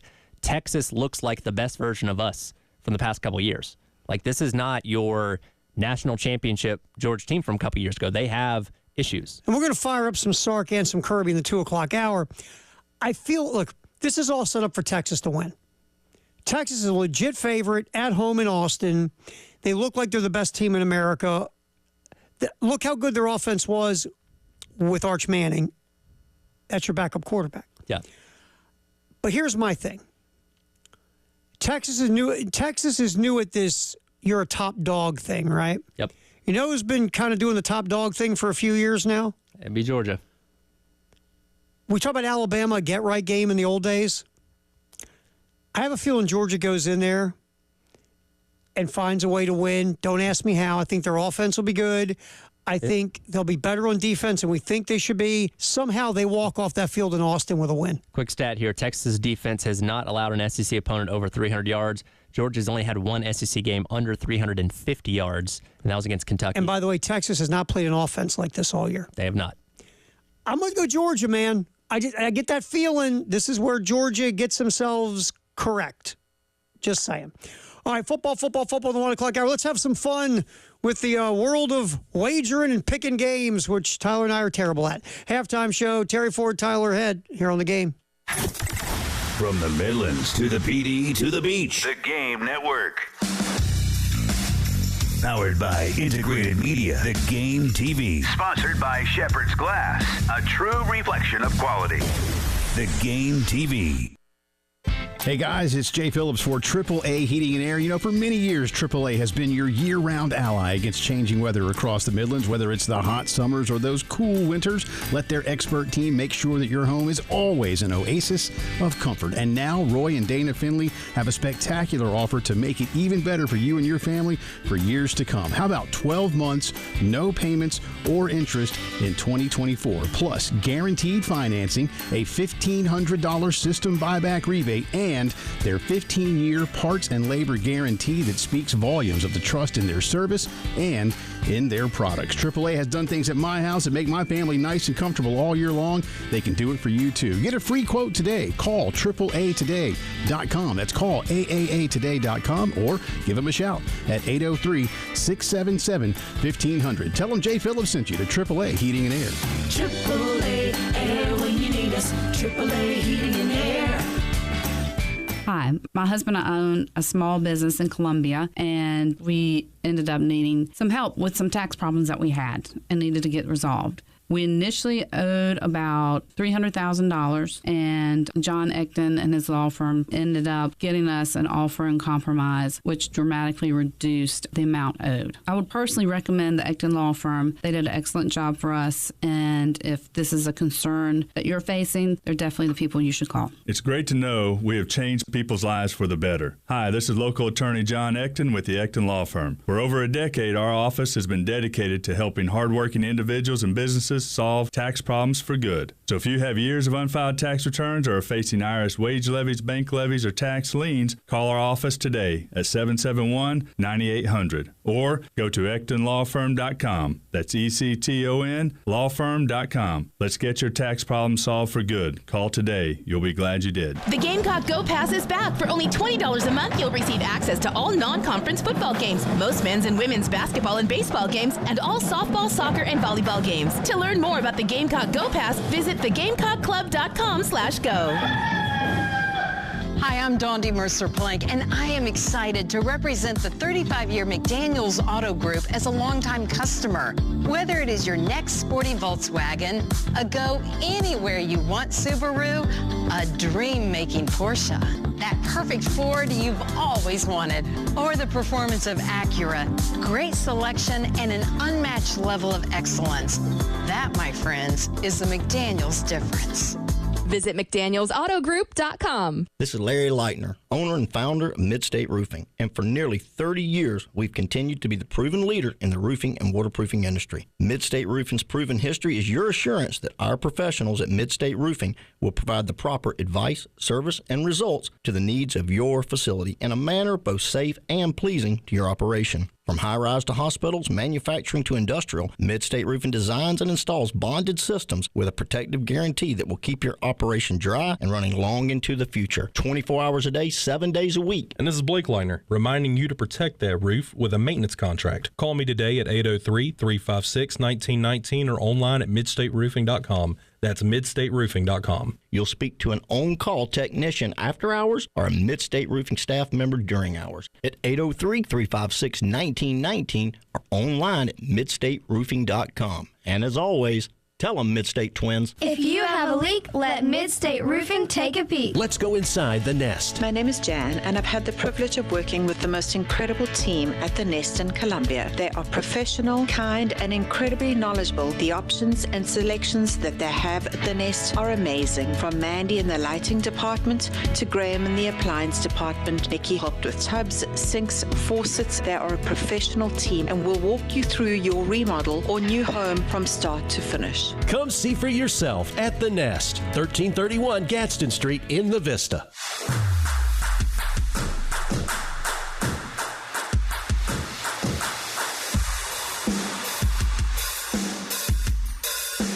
Football Friday. Sponsored by Brian's Heating and Cooling. From the Midlands to the PD to the beach. The Game Network. Friday night high school football preview with Justin Hall. Sponsored by Lumos. Lumos 100% fiber internet gives you the freedom to be free from cable internet. Visit lumosfiber.com to learn more. We got a bunch of high school football games. We got to preview these babies with our buddy Justin Hall, undefeated in picking high school games. Yeah. He's that guy. Mantle. He's that guy in the stands exchanging cash. Hey, side hustles, man. I think that'll get you escorted out of most high school football games. Just spitballing. Not if you don't. Not if you don't get caught, Tyler. Not if you don't get caught. Yes. Well, you can get away with anything if you don't get caught. Exactly. Like Exactly. the Ford family slogan if no one sees you, it ain't illegal. That's on the seal. It's on the crest. The Ford and family that's why Taylor crest. lives in South Carolina now. Exactly. That's why. That's why I've sanded off all my fingerprints. But anyway, all right, Justin Hall. Before we get going, though, in all seriousness, you've done the Love Chevy High School football scoreboard show for a good amount of years now, and this year with Elijah, the end of last year with Elijah, but before that, obviously you did it with our good friend Tommy Moody. Yeah, I did, and I thank you, because I wanted to mention that a year ago is when our dear friend passed on, and so that following Friday was very hard, and Elijah and I have a great time, but it is still very, very strange looking to the left of myself in the studio and Tommy not being there and talking about high school football every week. AC Flores having a really good year, so I know he'd love that. And been a lot of great games this year, and certainly it's been great with Elijah. And we have a lot of fun. We're going to have a lot of fun for years and seasons to come. But there will always be a part of me that misses that. And I saw Gamecock Baseball put out a thing with Paul Maneri mic'd up at practice the other day, and I thought, my gosh, how stoked would Tommy be every week, just where we could just think about what could be in the spring for Gamecock baseball. So it's been a year, and so we'll honor that tonight as well on the show, and that'll be on our minds as we highlight this AC Flora game that's coming up tonight too.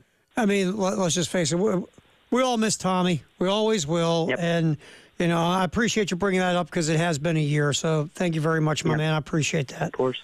All right, looking forward to this week. Let's start off with Blythewood at Sumter. What do we got? It's a region matchup. Sumter is still, as we like to say on the program, ITC. They are still in the undefeated club. They have not flirted with disaster at all. Ed Bird has not had to escort them physically out of the club yet. And here's why. Last week, Sumter against West Florence rushed for a school record 468 yards in their last game against West Florence. That is an insane number and might mean that Jalen Reeves leading the Blythewood Bengals with 6 interceptions. Sumter might not have to throw the ball at all tonight.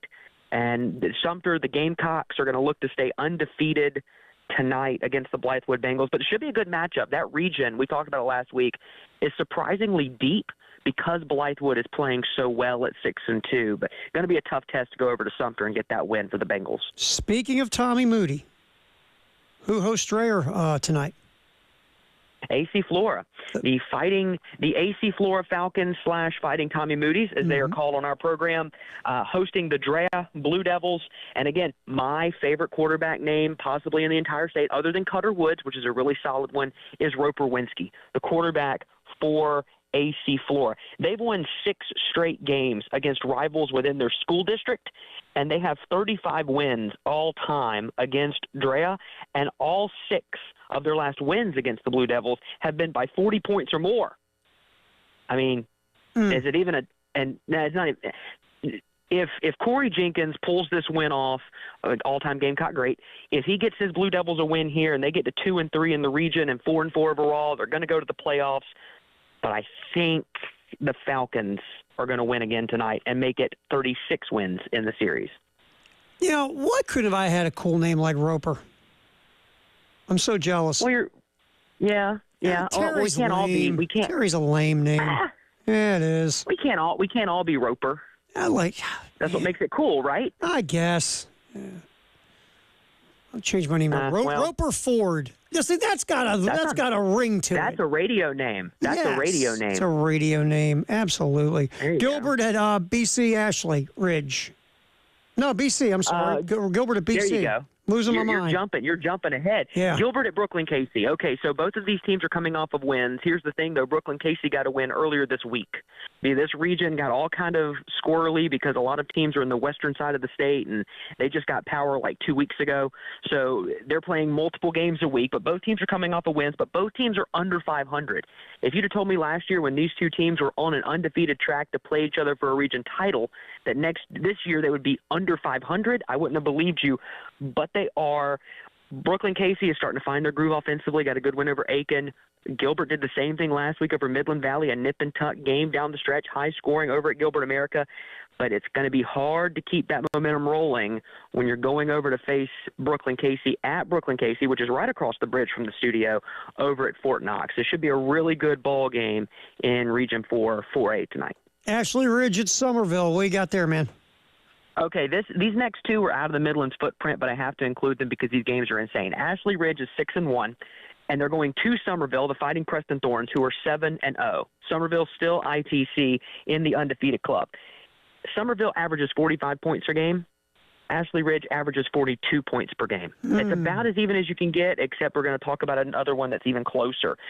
So this potent Ashley Ridge offense might be the difference because they score in the second half in droves. Somerville does not. And Ashley Ridge averages nearly 200 yards on the ground and 300 yards in the air per game. So can you slow down 500 yards a game of offense and averaging 42 points a game?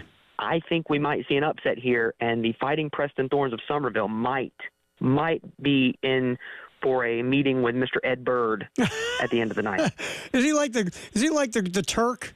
Like in the NFL, yes. Ed Bird for these high school teams. If you lose, is he the Turk? Yes. Very nice. Riverside at Gaffney. But he gives you a Werther's on the way out. Riverside and Gaffney. I love that. By the way, you're no longer in the club. Here's a Werther's as a parting gift. Here's a Werther's. Great work. Riverside at Gaffney. Gaffney had one of the wildest games of the year last week, going to 2 overtimes. It was their second straight overtime game. So they played 3 extra overtime periods in the last 2 weeks. They are also 5-0. Riverside, the Warriors, are a shocking 4-1. I've been talking to their AD all season. He'll join us at the top of the program tonight to preview this game. It's one of the best games in the entire state and one of the best in the upstate. Riverside in their wins, they're boat racing opponents. Gaffney is just eking by. They're getting that energy where they're just eking out wins, and you're sitting here looking up and go, oh my gosh, we're 5-0, we're undefeated, we're unbeatable. I don't think so. Gaffney averages 34 points per game. Riverside averages 33 points per game. It is about as even as you can get. This is what you live for, though, in Friday night high school football in this state. It's going to be cold tonight.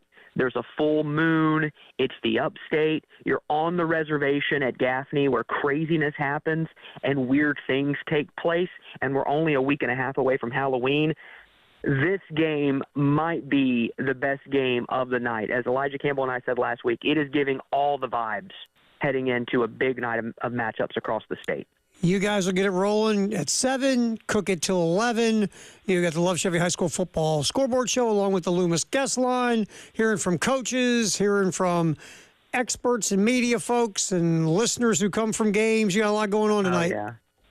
Yeah, that plus we always like to dabble in a little breakdown of the action coming up tomorrow. We preview your CW game of the week. We do it all. Very We do it nice. all. Justin Hall, Elijah Campbell, Love Chevy High School Football Scoreboard Show, along with Ed Bird, really, who runs the whole thing. Yes. With the caramel apple Werthers, yes. Oh, they're so good, man. Just so good. Stupid good. All right, man. We'll talk to you next week. Have a good show tonight, my friend. All right. See you guys. I'll do a little wagering coming up next. We had to move that because, that's what we do here. All right, that is coming up next. Football in the 1 o'clock hour, sponsored by Atlantic Windows and Doors here on The Game. 107.5 The Game. In Columbia. 100.5 The Game. In Florence. 100.3 The Game. In Myrtle Beach. The Game Network. Hey, paying for streaming? One more thing you got to stream and pay for? Well, the Game app is, wait for it, free. It's free! It's free! It's free! Yes, all you got to do is go to iTunes or Google Play and download the 107.5 The Game app and listen for nothing. In all respects of the word. Nothing. This is Andrew Bogish with a Sports Minute. Virginia's Tony Bennett is the latest big-name head coach to leave men's college basketball with NIL fatigue. I'm well aware how overwhelming this new system is, and it definitely needs more regulation. But part of me here's a cop-out. Coaches expect players to adapt and fight through adversity, but now don't want to do that themselves. I'm Andrew Bogish.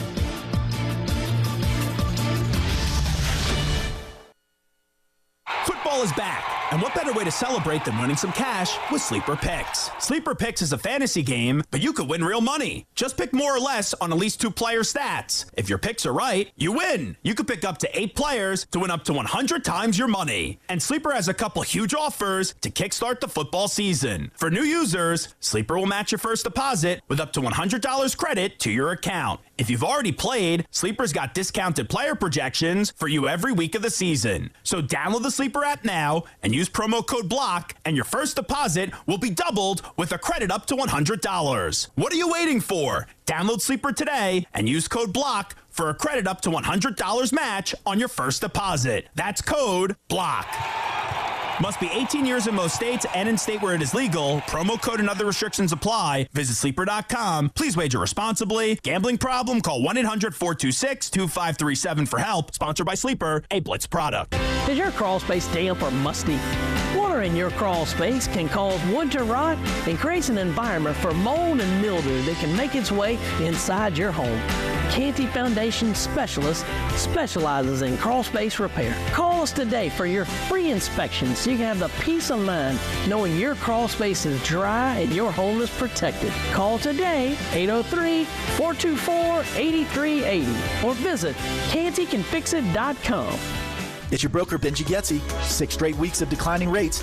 Now is the time. V8 30-year fixed, 4.8%, APR 5.2. 30-year conventional, 5.5%, APR 5.8. Second home investors, 6.4%. DSCR and fix and flip financing, 6.9%, APR 7.3. So visit Buford.mortgage for the fastest rate quotes in the industry, available 24/7. Thanks for shopping your rate with Buford Lending. We want to be your broker. Lowe's knows that to win the job, pros need the best prices. That's why only at Lowe's, MVP's Pro Rewards members can get a volume discount on eligible orders as low as $1,500 at the Pro Desk. That means you get the prices you need to start any job, small or large. Because Lowe's knows pros. Valid in-store only. More terms and restrictions apply. Visit Lowe's.com/terms or Pro Desk for details. This season, get premium tech that inspires joy from Dell Technologies. Bring projects to life with the XPS 16. It delivers supercharged processing for enhanced productivity and freedom to express yourself. Performance-class Dell PCs with Intel Core Ultra processors deliver a dedicated engine to help accelerate AI. Enjoy free shipping, Dell rewards, and expert support. When you get a Dell PC with AI, it gives back. Shop now at Dell.com/deals.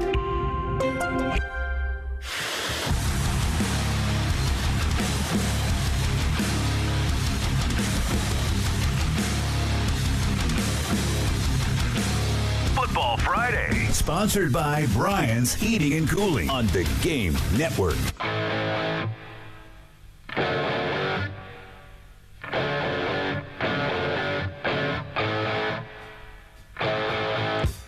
All right, football, the 1 o'clock hour, sponsored by Atlantic Windows and Doors. A new little thing. Tyler Head, Terry Ford. Corey Parsons, our buddy here who hangs out and helps us out at the game, also does right now Odd Shark, and Corey's also worked for some other wagering fantasy sites as well. And Corey said to me, hey, let's have a little fun.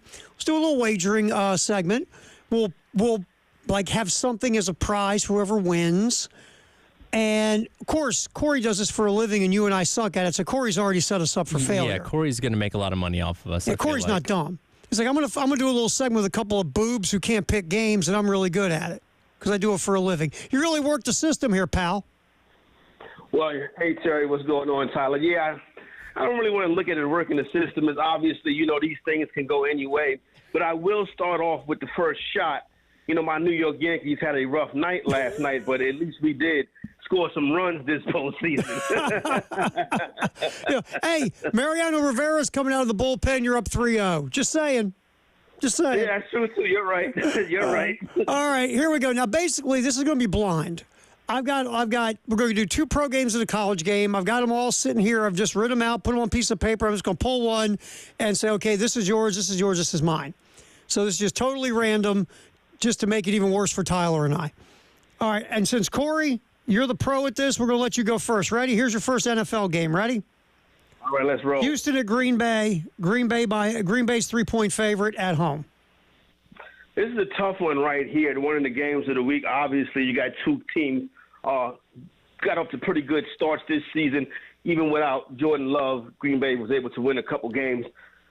Listen, I like what Houston has been able to do, and I trust Houston ATS-wise on the road more so than at home. But without Nico Collins, I think the Green Bay Packers get the win. Houston has trouble moving the ball. With Nico not in the lineup, I'll go ahead and lay the 3 with the Packers. Oh, Packers laying the 3. All right, I just picked this out of the pile here, Tyler. Okay. Seattle goes to Atlanta. Falcons -3. Ooh, man, I really like what I've seen over Kirk Cousins the past couple weeks. That big game against the Bucs the other night. I'm still not completely sold on the Seahawks. I'll take Falcons to cover. Falcons to cover? Yeah. All right, mine. Oh, great. Kansas City at San Francisco. Niners are given 1.5. Still no Christian McCaffrey, but you know what? This is where Kansas City gets their first loss, in San Francisco. I will take the Niners. All right, Corey, here's yours, my man. All right, what we got? The Jets go to Pittsburgh to face the Steelers. Jets are a favorite on the road by 1.5. Yeah, this is a tough spot right here. I'll be 100% honest with you. I was hoping this one did not get pulled because we're probably going to see Russell Wilson quarterbacking for the Pittsburgh Steelers, and I think that's going to be a mistake. But when you look at the other side, the Jets go out and acquire Devontae Adams, but they need a competent head coach. They need offensive line help. A wide receiver is not what they need, but I know Russell Wilson is going to stink to join up. Begrudgingly, I'm going to go ahead and lay the number with the favorite, the New York Jets. In your world, this is a game you stay away from. Yes. Am I correct? You leave on the board. Yes, we leave this one on the board right here. All right, Tyler, you got this one. Okay. Baltimore goes to Tampa Bay on the road. Ravens 3.5-point favorites over the Bucs. Oh man, man, it's hard to stop that rushing attack that the Ravens have. On the road's tough, but the Ravens kind of hit their stride these past couple weeks. I think it's a high-scoring game, but I'll take Ravens to cover. By the way, Derrick Henry just ran over another commander. I know. Detroit at Minnesota is what I get. Minnesota's giving Detroit 1.5. I didn't want this. Another marquee matchup this weekend. Another one of the matchups that could be a preview of the NFC Championship game. Yep. Imagine saying that about the Vikings last year. I know, and Sam Darnold. Detroit's been on such a roll, right? Minnesota's at home. I can't believe I'm going to do this. I'm going to take the Vikings and give a 1.5.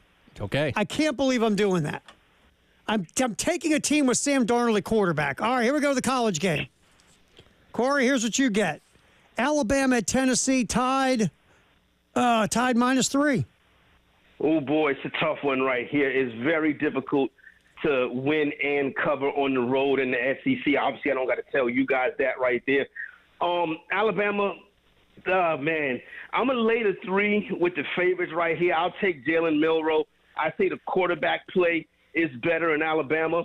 But if you are somebody who likes Tennessee in this game, you might as well go ahead and put a little something on Nico to win the Heisman Trophy, because if he can get this win, his odds for Heisman Trophy will decrease. So you mean you bet low? Yeah, you jump in low. I get you. All right, Tyler. Okay. You got LSU at Arkansas, the goofy game. LSU laying the 2.5 on the road. Listen, Arkansas, last time we saw them, they upset a top 10 ranked Tennessee team. They had a week off. LSU had a big emotional win last week against Ole Miss in overtime. I think Woo Pig gets this one. Ooh. Give me Arkansas upset. outright. All right. I get Georgia, Texas. Texas giving the Dogs 4.5 in Austin. I'm going to take the 4.5. I'm going to take Georgia in the 4.5. They've been in these games before. Right there. Yeah, I'm going to take the 4.5 points. And if they lose, hopefully they lose by 3. That's where I'm going. All right, fellas, we have 1 week to figure out what the winner gets out of this. So you guys think about it for a week. We got to put a little wager on the wagering. Yeah, we'll figure it out. We got to figure it out. So everybody think about it, and we'll huddle up before next Friday, come up with a prize. All right, well, definitely good luck to you fellas this week, and we'll see what happens with – I got to come in studio so I make sure I don't get Steelers and Jets. Hey, thanks, my friend. We'll talk to you, okay? We'll see you, No Corey. doubt. All right, our buddy Corey Oddshark also has worked for a bunch of the different major wagering sites and fantasy football sites. Don't pay attention to either one of our records in Wild Card Showdown last year. Just ignore that. We were picking against the spread. We were abysmal last year. If Corey doesn't beat us, he needs to be fired. All right, we'll come back in here. What's trending at 2, sponsored by Traditions Fine Jewelry and Gamecock Traditions. Continue on with our football conversation with the SEC, top 25 in NFL next.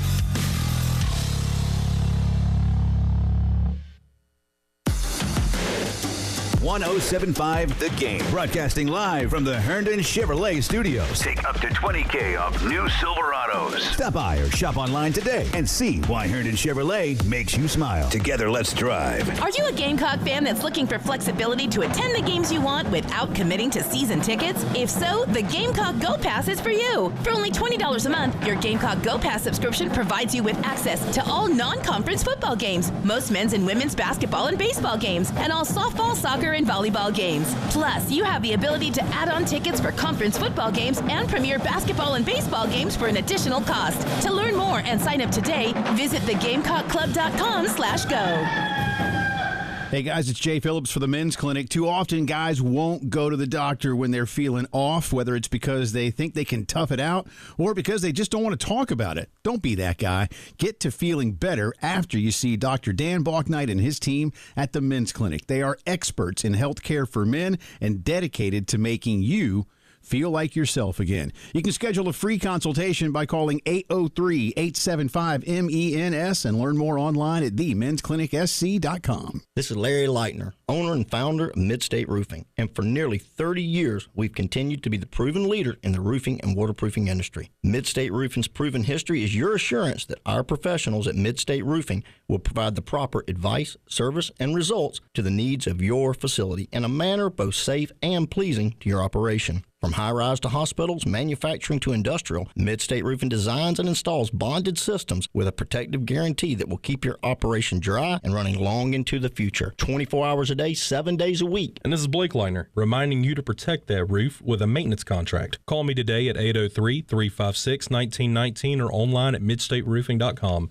That's midstateroofing.com. You'll speak to an on-call technician after hours or a Midstate Roofing staff member during hours at 803-356-1919 or online at midstateroofing.com. And as always, tell them Midstate Twins. If you have a leak, let Midstate Roofing take a peek. Hey guys, Jay Phillips here for my good friends at Integrated Media, Columbia's leader in today's technology for your home and business. They've got TVs from Sony and Samsung, surround sound systems from Dolby, Sonos wireless speakers, Wi-Fi that works everywhere, even cameras to see what's going on around your home. They've got you covered. Call Integrated Media at 803-948-8327. Set up a time for them to come out to your house. and talk with you about your wants and your needs. You want to cut the cord? They can help. Want one of those beautiful Samsung frame TVs that looks like art when it's not turned on? They do that too. Plus fantastic outdoor systems that let you enjoy your favorite team, movie, TV show, or music while you also enjoy our beautiful South Carolina weather. You can even stop in and see them at the Experience Center, 105 Snapdragon Court in Chapin, and get a real idea of what these things look like in your home. Do what I've done, and many of your friends and neighbors. Call 803-948-8327 and get home theater like never before from Integrated Media. Hi, I'm Dondi Mercer-Plank, and I am excited to represent the 35-year McDaniels Auto Group as a longtime customer. Whether it is your next sporty Volkswagen, a go-anywhere-you-want Subaru, a dream-making Porsche, that perfect Ford you've always wanted, or the performance of Acura, great selection and an unmatched level of excellence. That, my friends, is the McDaniels difference. Visit McDanielsAutoGroup.com. AAA Heating and Air is on the hunt to find the oldest AC unit in our Midland service area. Do you think it could be yours? If you do, it could pay off. AAA Heating and Air and My Oldest AC contest is kicking off, and you have a chance to win a new HVAC system for your home. Just head over to their website, myoldAir.com, and complete the online entry form. AAA Heating and Air will draw a winner at random for every 100 entries. It really is that easy. Contest is limited time only. Residents in the AAA Heating and Air service area are eligible to enter. See the terms and rules on their website for a full list of contest rules.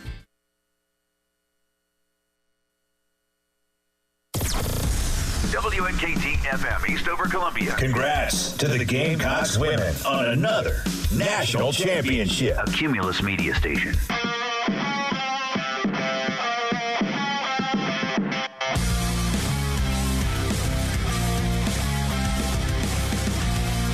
Football Friday. Sponsored by Brian's Heating and Cooling. Brian's Heating and Cooling, where they take your comfort personally. Give them a call for all your commercial and residential comfort needs. 803-796-1788 or briansheatingandcooling.com. Handoff right side, Sanders driving for the goal line.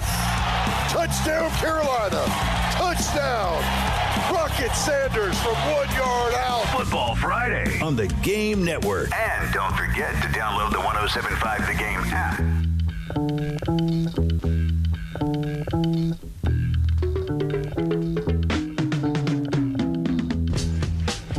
Halftime show, Terry Ford, Tyler Head on a Football Friday. Time to see what's trending at 2, sponsored by Traditions Fine Jewelry and Gamecock Traditions. We'll start with football. Shane Beamer talking to the folks at Backstreets and right here on the Game in Columbia and also in Myrtle Beach last night on Carolina Calls with Todd Ellis.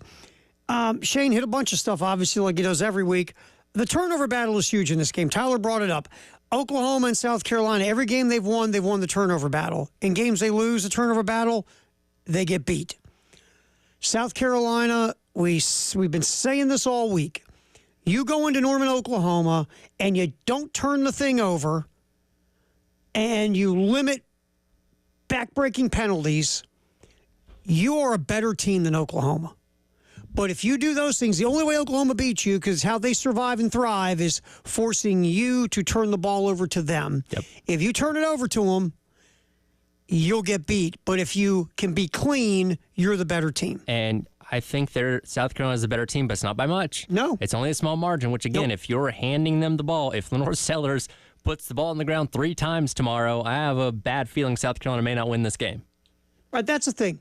You are good enough to win games. You're just not good enough to overcome mistakes. There's a difference. Your margin of error isn't so big that you can go out there and screw up and still walk off the field with a W. That's what happened to you against Alabama. You can make the case that for the last 3 quarters of that football game, South Carolina was the better team. But you made mistakes in key times that gave you an L. The LSU game, yes, we can say the officiating was god-awful because you know what? It was. But there were also legitimate penalties in that game, like an offsides on that LSU 4th down and the procedure penalty that pushed the kickback 5 more yards for South Carolina at the end. You cannot do things to hurt you. You're not that much better than anyone to where you can do that in these games. Yes, you can play with LSU. You showed you could. You can play with Alabama. You showed you could. You play with Kentucky. You showed you could. Problem was, in the LSU and Alabama games, you made massive mistakes that end up hurting you. Right. If you make those mistakes against Oklahoma, despite the fact I think you're better than them, you can lose the game. But if you pull back those mistakes, then you got a shot to be 4-3, a good shot to be 4-3. All right, here's Shane talking about the turnover battle. Again this week. Yeah, I'm not. You're right. Both teams are really, really good. I would like to think it's because of you got good players on defense. We do and they do. And then to me, turnovers come when you're just playing with great effort. And that's what you see when you watch Oklahoma. I mean, a lot of their turnovers that they've gotten or takeaways that they've gotten on defense are because of just hellacious effort by guys to go get the ball out. I mean, it's really impressive to watch. And pass rushers that are blocked by a first guy, a second guy, a third guy, and then he beats all three and strip sacks the quarterback. So it starts with that. We emphasize it a lot, just like they do. But you're exactly right, Todd. It's always one of our keys of how we win football games, win the turnover battle. And this week we've emphasized it even more. Not so much doing more. Actually, we have done a little bit more in practice, but just talking about it, that they feast on takeaways, and it's going to be critical on Saturday with they have a true freshman quarterback. We have a young quarterback. Both teams are really good on defense, and that's going to be a key thing in the game Saturday without a doubt. Yes, they feast on turnovers, absolutely. And you can't let them do it. Look, we go back to that Auburn game. Oklahoma won 27-21 because they got a pick six. Mm-hmm. Auburn was in control of that football game. Peyton Thorne threw for almost 350. Auburn moved the ball. Guess what, though? You had the turnover that killed you. And I got this game in front of me right now.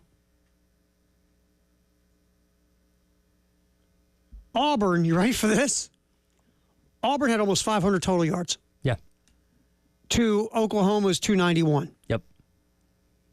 Auburn, 10.5 yards per pass. Auburn only averaged 3.3 yards a carry, but they gained 144 yards on the ground. Auburn had the ball for 36 minutes. Again, another example of the time of possession doesn't mean squad. Yeah, by all indications, that's a game that Auburn should have won. And if Peyton Thorne does not have an ill-advised pick six at the end of the game, they probably do. Yeah. I mean, in this game, Oklahoma had one drive of 66 yards, another drive of 67, and then got the pick six. Kicked a couple field goals. Problem was, and Auburn scored a couple touchdowns in the first half. Scored that third touchdown in the fourth quarter. They had a 21-10 lead. Should have won the football game. Should have. You don't want to be that. Well, my point is you don't want to be Auburn. Yeah. You don't want to be Auburn, and you do not want to hand Oklahoma a turnover or turnovers that turn the football game. Because, again, Auburn, almost 500 total yards. All right, also, here's Shane talking about, what's the one I want to get? The Oklahoma offense. This is going to be fun, because Shane's great at trying to lipstick things up. How is he going to politician his way out of this? This is going to be good. Here's Shane talking about one of the worst offenses in America, trying to make it sound good. Receiver position, some guys they were counting on to play impactful roles on their offense are hurt right now at wide receiver. They've still got talented receivers. This is Oklahoma. It's not like they've lacked for good recruiting classes, but they're down some guys there. And then they made the change during the Tennessee game, I guess, to start playing a true freshman quarterback. And he's an athlete that can make plays with his feet and arm both. And he's going through some growing pains. But, you look at the Texas game, and it's 14-3 with a few minutes left in the first half. And Oklahoma has the ball in a 2-minute drills or 2-minute situation going in to make it a one-score game before the half. And they turn the ball over, and Texas scores, and then the score kind of got out of hand after that. But they continue to get better. I mean, they were in a dogfight with Tennessee and a dogfight with Auburn, and they're have dealt with some injuries on offense, but doing a good job working with what they have. He really tried, didn't he? He did the thing where he did not say anything that was incorrect. No. He talked about their injuries. He talked about the fact they made the switch to quarterback, talked about them with the opportunity to make it a game before halftime against Texas last week until they turned it over. But at no point did he say, well, they're really good at this. They're really good at that. We got to look out for this, got to look out for that. He avoided that. He just stated facts about, well, they're injured here. This is an issue. This is an issue. Like, even he knows this is a bad offense. I was going to say, as hard as he tried, here's what he didn't say. Wow, it's a really explosive offense. Wow, that offense is really efficient and productive. Wow, we got to look out for this or that. No. One of his key words is respect, right? We got to respect their ability to do this. Did he say that at all in that last minute not clip? really. Nothing that they are respecting about this Oklahoma offense. Nor should they. Right. Exactly. Like I've said, and there's numbers to back it up. There's eyes. You watch. Well, I sat here yesterday, and look, Texas right now we think is the best team in America, even though they really. We'll know more about Texas Saturday. Yes. Sunday morning we'll know more about Texas. But I sat here and watched that with one eye yesterday. It was on in here in the studio during our show. And Oklahoma's offense just had no chance. I mean, no chance. I can count on one hand the times they actually won at the line of scrimmage on offense. Wasn't a lot. It's just, wow. And, they're running with Latrell kind of the pseudo option type of offense that fits Michael Hawkins' skill set. How many times they get blown up in the backfield? Man, it was ugly. And, sure, Texas is Texas, and they've got talent on defense. But again, South Carolina's really good defense, too. Yeah. And they got arguably the two best edge guys in America. Now, Hawkins is slippery. When he is running the ball, he can make you miss. He can force missed tackles. So that is something to look out for. But he doesn't have help around him. No. And the other thing is, I thought South Carolina last week against Jalen Milroe did a really nice job with gap responsibility. Trying to look, and you weren't going to stop Jalen Milroe. But I thought they slowed Milroe down in the run game at times. Milroe didn't go nuts against them running the ball. He had his moments. But I thought South Carolina did a good job mostly stringing out Milroe. So, and sometimes that's tough when you're coming off the edge.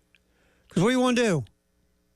You come off the edge with your hair on fire and go hit the quarterback. Yep. And sometimes that aggressiveness is played against you and you lose your gap responsibilities. I thought South Carolina did a really nice job. Like the one time where Knight comes out of nowhere to blow Milroe up in the backfield and get that sack. Milroe looked like he was going to get around that edge on Stewart and make a big play. And what happened? Knight said, I think not. Yeah. So I think South Carolina defensively really did a nice job of not being so aggressive that Jalen Milroe went crazy. And Hawkins, again, he's not Jalen Milroe running the ball, but Hawkins can make you miss. He's slippery. He's a skinny little fella. He can make himself disappear.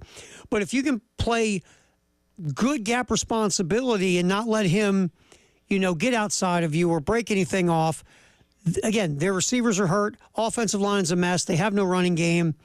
As long as you don't let Hawkins get loose because you're not doing your job, again, that offense is going to have a tough time. All right, also what's trending at 2, sponsored by Traditions Fine Jewelry and Gamecock Traditions. Tony Bennett was the basketball coach of Virginia until yesterday. When Bennett officially announced his retirement, the word came out he was going to announce it today at 11 a.m. Bennett pointed to the quote-unquote current environment in college sports as one of the driving forces behind his abrupt decision to step down. Quote, the hardest thing to say is when I looked at myself and I realized I'm no longer the best coach to lead this program in this current environment. If you're going to do it, you got to be all in. If you do it half-hearted, it's not fair to the university and those young men. So in looking at it, that's what made me step down. Okay. Tony Bennett's a very good head coach. Yep. Won a national title, winningest coach at the University of Virginia. I guess look, I understand this whole thing is flipped upside down. I get it. But can we just be honest? I don't want to coach if I can't have total control of everything and be the dictator that I was.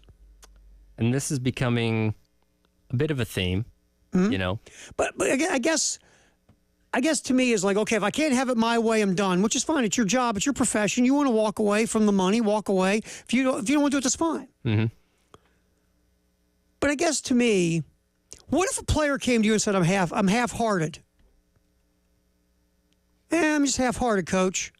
The way the sport is, I'm half-hearted. Mm-hmm. I'm not all in. You going to accept that as a coach? No. What do you? I mean, I guess as long as look, it's your business, it's your job, it's your profession. If you want to peace out, that's fine. Because you're right.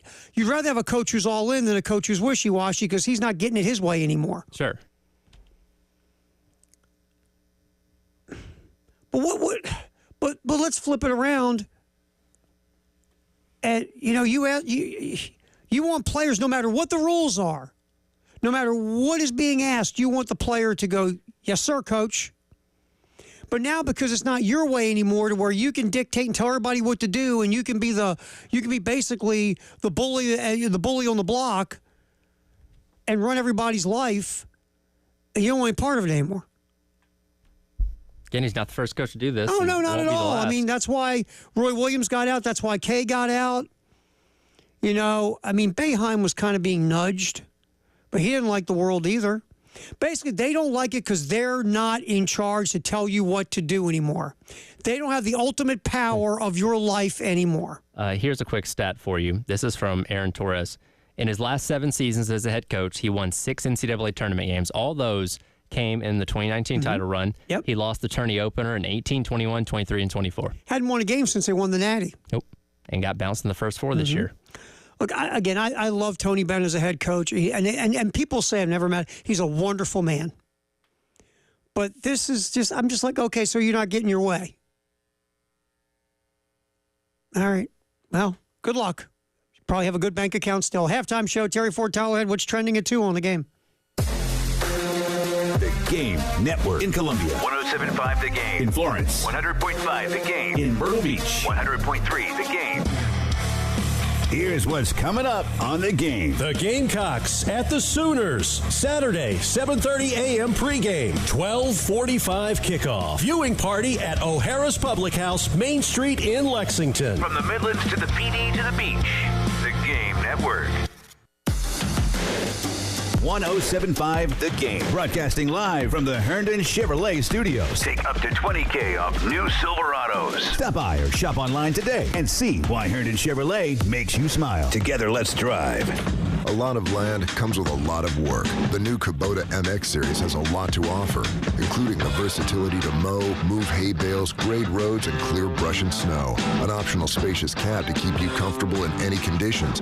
A front-end loader with excellent loader lift capacity, transmission options, and rated #1 in durability and owner experience. Visit your local Kubota dealer today. Stop by Pioneer Farm Equipment in Orangeburg, 1 mile off of I-26 exit 154B, or at pioneerfarmsc.com. What you're talking about. Sponsored by Love Chevy, where back to cool means award-winning savings. I-26 at Harbison and at lovechevy.com. Together, let's drive. Is joint pain, soreness, and achiness getting in the way of your best life? Football legend Emmitt Smith refuses to back down to pain. That's why he's a huge advocate for QC Kinetics and their natural approach to getting you relief. Look, we get one trip around, so I wouldn't ever let pain stop me from hanging out with my race team, traveling with my family, or golfing with my friends. Emmitt's got it right. And QC Kinetics uses regenerative medicine to relieve that never-ending pain in your knees, hips, shoulders, and back. And the best news, there's nothing foreign being introduced into your body. Just your own body's natural healing properties. No surgery or no downtime. If pain's holding you back, maybe it's tennis, pickleball, running, hiking, or spending time with special people in your life, what are you waiting for? This is precious time. Get out there and get over to QC Kinetics. Call QC Kinetics, 803-281-6860. That's 803-281-6860. 803-281-6860. Since 1963, Takeuchi has been a pioneer in the compact construction industry, having developed the world's first compact excavator in 1971 and the world's first compact rubber track loader in 1986. Takeuchi continues to revolutionize the industry through innovative technology and listening to customer needs. Now you can partner with a truly global leader by contacting TEC Rental Equipment in West Columbia, Orangeburg, and Somerville. From world first to world leader, Takeuchi. Looking for a reliable propane provider? Choose Palmetto Propane, your complete solution for home and business. With over 65 years of experience, we provide exceptional service you can count on. From Rinnai tankless water heaters to commercial fuel services to run your business, Palmetto Propane delivers. Let us create a customized solution that works for you. Visit us at palmettopropane.com to learn more. Hey guys, Jay Phillips and Grayson Griner here for our friends at Integrated Media. Grayson, now that you and the family have settled into life after years in the bigs, I hear you've added to what Integrated Media had already done around the house. Tell us what makes your system so much fun to use. Yeah, Jay, Integrated Media has taken care of us from day one. Everything they do looks fantastic, everything they do sounds fantastic, and everything runs seamlessly when it comes to our smart home. In today's day and age of streaming everything, having a strong Wi-Fi connection throughout the house is critical, and Integrated Media is the best in the business at setting you and your family up with everything you could ever need. Now, I don't know about you, but having an outdoor system that looks and sounds like the indoors is better than I could have imagined. Yeah, one of the perks of living in the Midlands of South Carolina is enjoying time outdoors virtually year-round. From weatherproof mounted televisions to outdoor speaker systems, Integrated Media is the standard when it comes to outdoor entertainment. They're the only people I would ever recommend when it comes to outfitting your smart home indoors or out. Work with the best in the business, and that's our friends at Integrated Media. Grayson and I can't recommend them highly enough. See their work on Facebook and Instagram, then call them up at 803-948-8327 and get Integrated Media into your home today. Hit us up on the Firehouse Subs text line, 803-404-6100. Your home of the Gamecocks in Columbia, 107.5 The Game. Also heard on 100.3 The Game in Myrtle Beach and 100.5 The Game in Florence.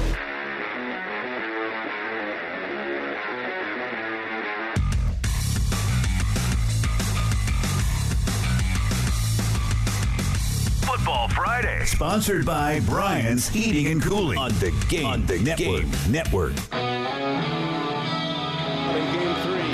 Fry, deep drive, left field. Fry's watching. It is a walk-off home run. David Fry lights up the Cleveland Knight.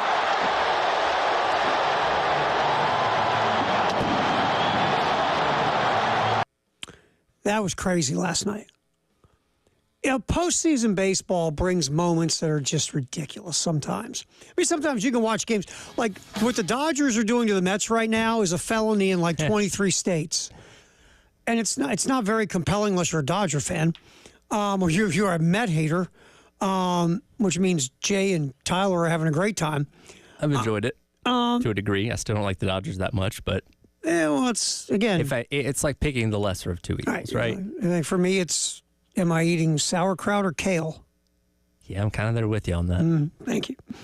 All right, so last night, if you didn't see this, Cleveland is controlling the game. They're up 3-1. Cleveland has one of the best bullpens. If you look at wins against replacement, the Indian bullpen is the best bullpen in the history of bullpens.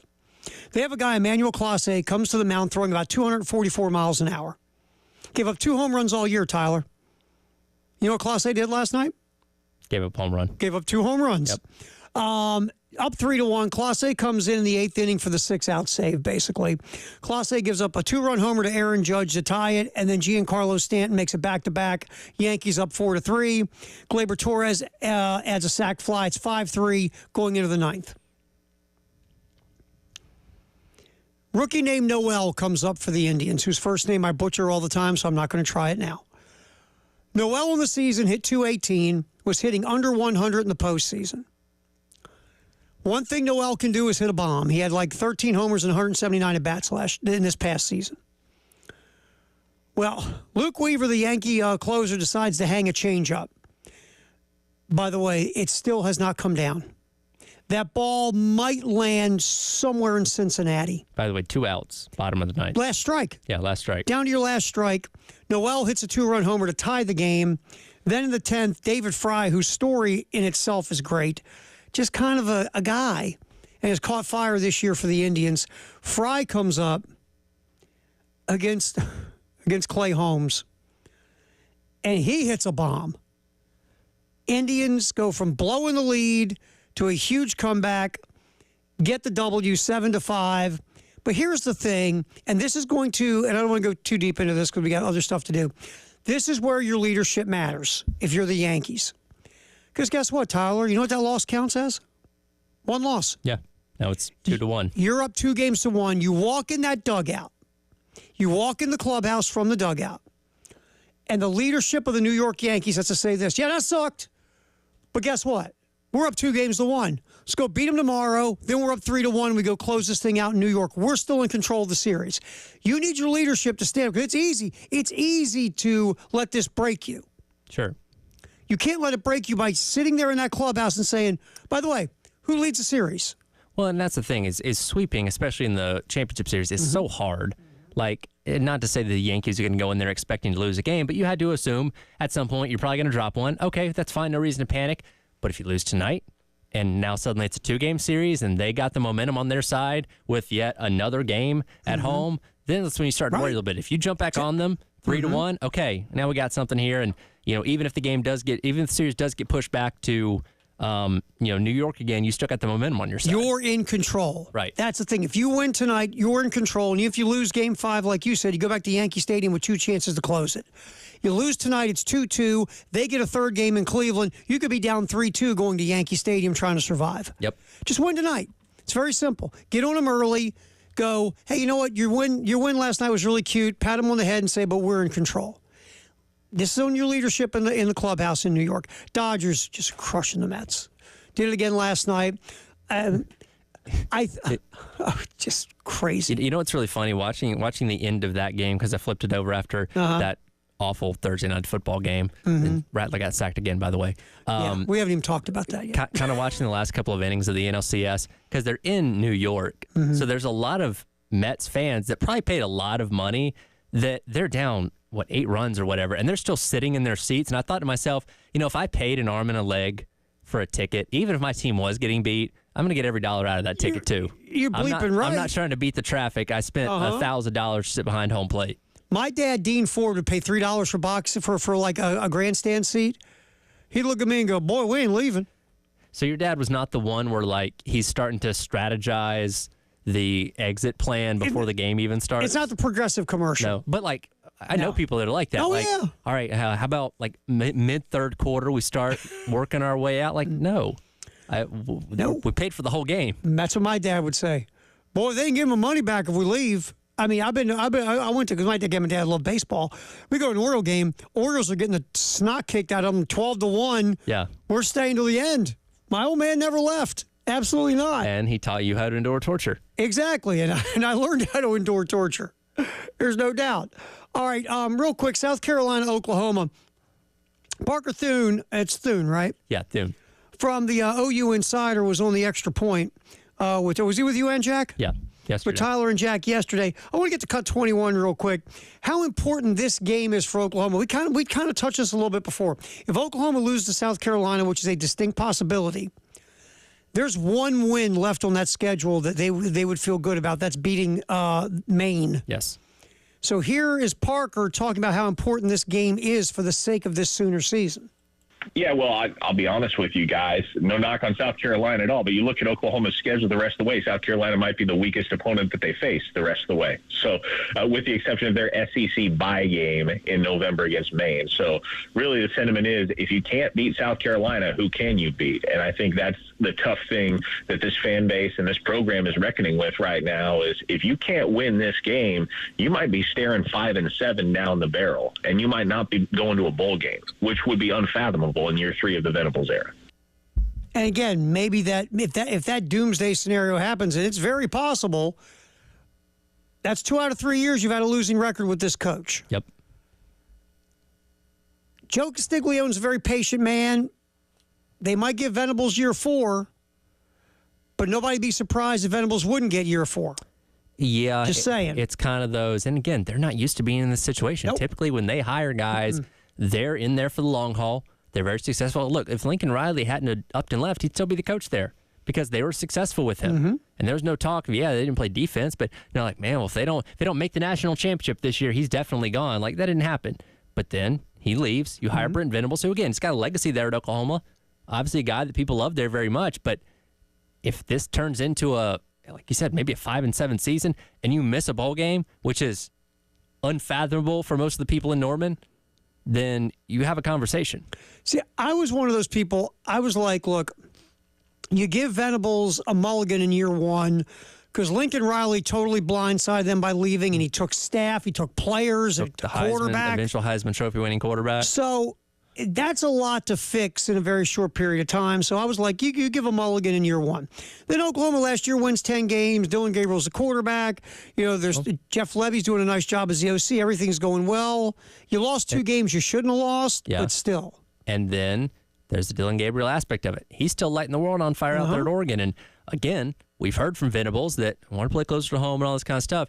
If you really wanted him to stay, based on what we know about NIL out there, you probably could have made it worth his while and got him to stick around, but you were leveraging your future on Jackson Arnold, and now he's sitting on your bench.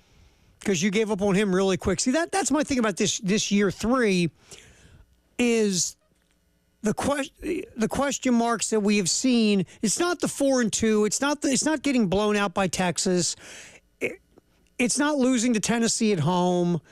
It's the manner in which this season is playing out. And the knee-jerk decision on Jackson Arnold after basically you let Dylan Gabriel walk because you were so confident in Jackson Arnold, and now you're not anymore. Right. And now you're going to give Michael Hawkins every chance. That's the stuff. It's not. Look, if Texas beats you, Texas beats you. If you lose to Tennessee, who's a good football team at home, okay, it's fine. But it's the way this thing is going that makes you scratch your head about the future of Venables as a head coach. Just saying. We will get back in here, look at the SEC in the top 25 and sneak some NFL in next as well. It's a Football Friday here on The Game. Terry Ford, Tyler Head, we are rolling up until 3. From the Midlands to the PD to the beach. The Game Network. It's back! The Lawyer Lisa Special Teams Contest. Just go to 1075thegame.com and register. The pot starts at $100. Every week it increases $100 if Carolina doesn't score a special teams touchdown. But if the Gamecocks do score a special teams touchdown, you could win the pool. Again, just go to 1075thegame.com and register. It's the Lawyer Lisa Special Teams Contest from 1075 The Game. We talk a lot about what goes on at the Nest, 1331 Gadsden in the Vista. They are the place to go if you want to change the look of your home. If you want to, maybe some different lighting, different fixtures. You want to put a tub in the bathroom. You want to change the appliances in your kitchen. Folks at the Nest have 70 years of experience with all these things. And it's just simple. You make a phone call, 803-978-2025. Set an appointment. Kind of just give them an idea. Okay, I'm looking to do this, this, and this. Here's my budget. Okay, we're going to set you an appointment with an expert who, by the way, has been doing this for a long time. Over 70 years of combined experience with the experts at the Nest. You come in, they'll walk you around the showroom, which, by the way, is ginormous. It's phenomenal. You come in, you look around the showroom, you kind of formulate your plan, and the Nest will put it into your budget. Again, 803-978-2025. Make that call. Go over, see the experts at the Nest on Gadsden in the Vista. From lazy days and spontaneous adventures to revving up and reconnecting, you can almost feel the excitement building, the road ahead, and a whole new season of possibilities. It's back to cool time right now at Love Chevy with amazing savings on a lot chock full of brand new Tahoes, Suburbans, and the totally redesigned Chevy Traverse. A bolder exterior design, turbocharged V6, best-in-class cargo area, plenty of space for the team and the tailgate. Speaking of football, every day is game day at Love Chevy, where it's all about the fundamentals, honesty, integrity, and straight talk. No ridiculous add-on stickers like the other guys. And who could forget about Love Chevy's $1,000 low price guarantee?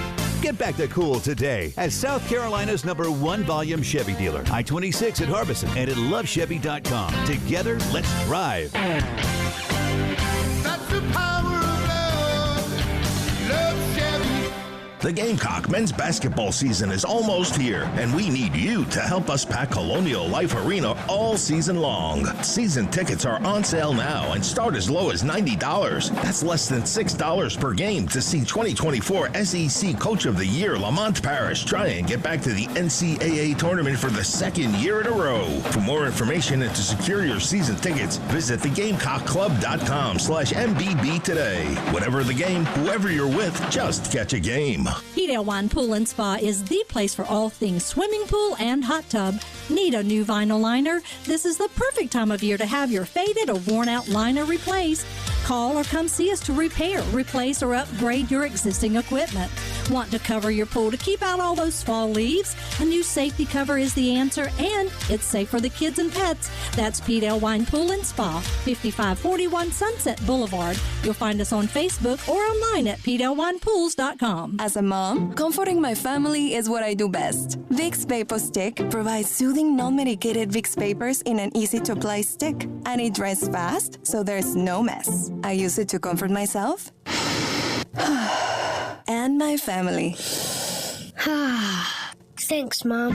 Vicks Vapo Stick, soothing comfort for the whole family. And when you need more comfort for yourself, try Vicks Vapo Shower Max for steamy Vicks vapors. Use as directed. Vapo Stick for use ages 4 and up. Vapo Shower Max use for adults only. Hi, I'm Angie Hicks, co-founder of Angie. And one thing I've learned is that you buy a house, but you make it a home. Because with every fix, update, and renovation, it becomes a little more your own. So you need all your jobs done well. For nearly 30 years, Angie has helped millions of homeowners hire skilled pros for the projects that matter. From plumbing to electrical, roof repair to deck upgrades. So leave it to the pros who will get your jobs done well. Hire high-quality certified pros at Angie.com. Powered by Integrated Media, The Game TV. Sponsored by Shepherd's Glass, a true reflection of quality. The Game TV. Sponsored by Shepherd's Glass.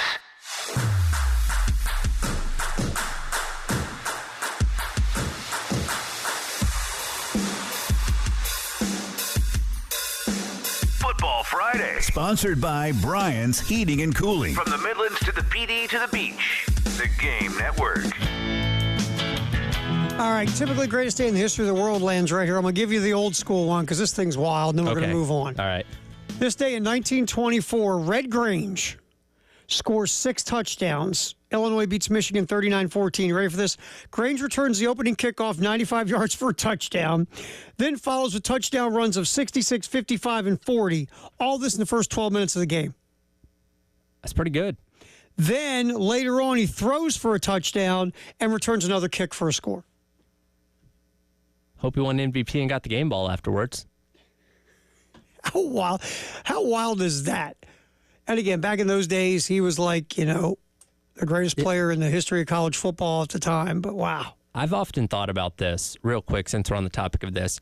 If you took like the greatest college football team, whoever national champion from 1904 or something like that, or I guess maybe after the forward pass was invented, so we're still playing the same game. If you took that team and put them up against like the worst FBS team in college football today, maybe you put them up against Akron, I don't know, how thoroughly would Akron beat them down?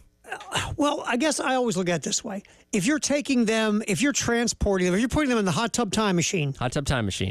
And they are the people they were then. Yes. Built like they were then. Built like they were then with the knowledge of the game that they have where there's not a lot of complexity, there's they get crushed. Exactly. They get crushed. Like Tampa 2 hadn't been invented yet, those kind of things. Like how badly could Akron beat that team down? Those guys didn't have face masks. Exactly. I mean, and they were, a 200-pound dude then was like a beast. Oh, yeah. No, an offensive line was maybe like $175. Yeah. I mean, now, a team like Akron, Old Dominion, they would just slap them all over the place. Because let's face it, their linebacker at 180 pounds is a kicker now. Yeah. I mean, it's such a different world. I don't know why I think about those kind of things. I know I'd never be able to know, but I'd just be curious, like how badly they would get beat. The best team from 100 years ago compared to the worst team now. Do you really think about that? I do. I have. My mind is an enigma. One word for you, sir: therapy. Well, maybe I should go to the men's clinic. Therapy, yes. But at least it's relevant to the job, right? Absolutely, it is. Think about obscure sports-related things. This is what we do because we have to fill air. Exactly. 15 hours. We fill it on this show 15 hours a week. That's right.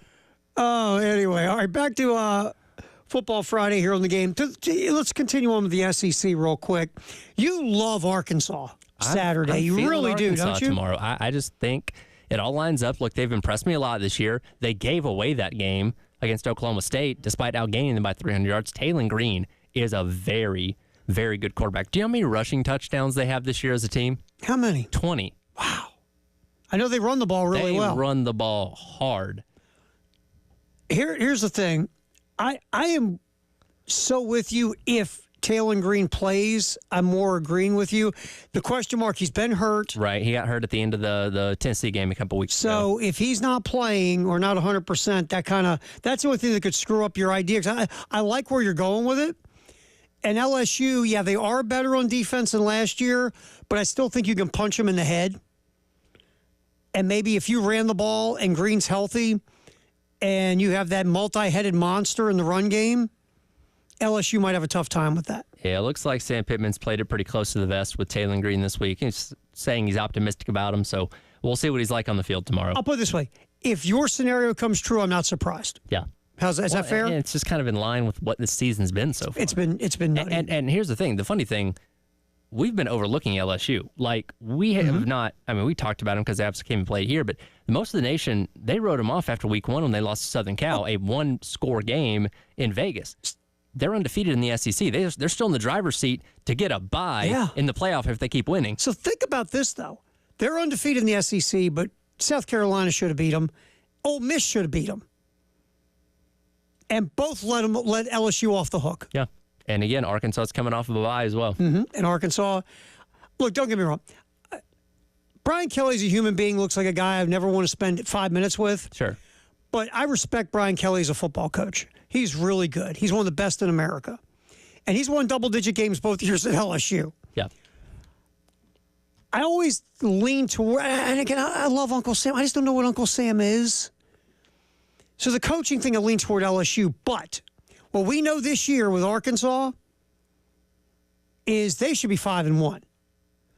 They played really well this year for the most part.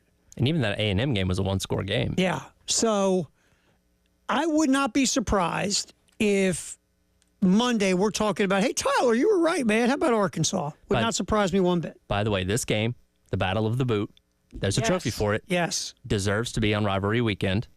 I'm sick of watching Arkansas play Missouri, and I think it's dumb that LSU now plays Oklahoma in the last week of the season. Mm-hmm. This is a rivalry. Yes. It deserves rivalry week. And by the way, you know this game is close like almost every year. Every single year. This game is close.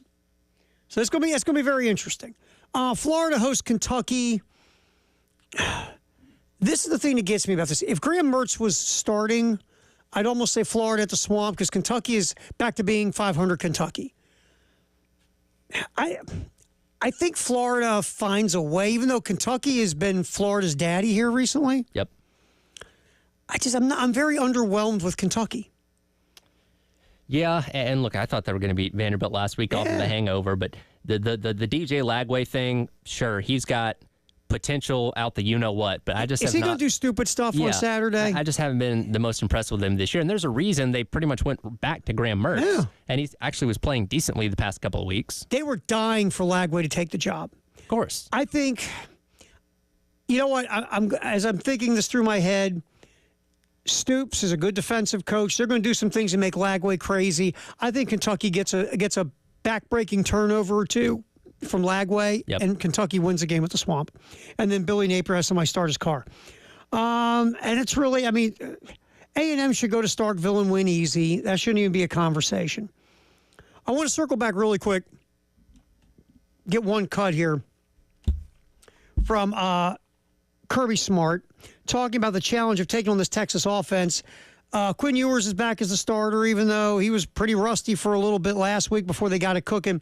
Here's Kirby Smart talking about taking on that Texas offense. Where they're balanced. And they do a great job of putting you in conflict in terms of run, pass, play action, turn your back to the ball. I mean, they can take shots.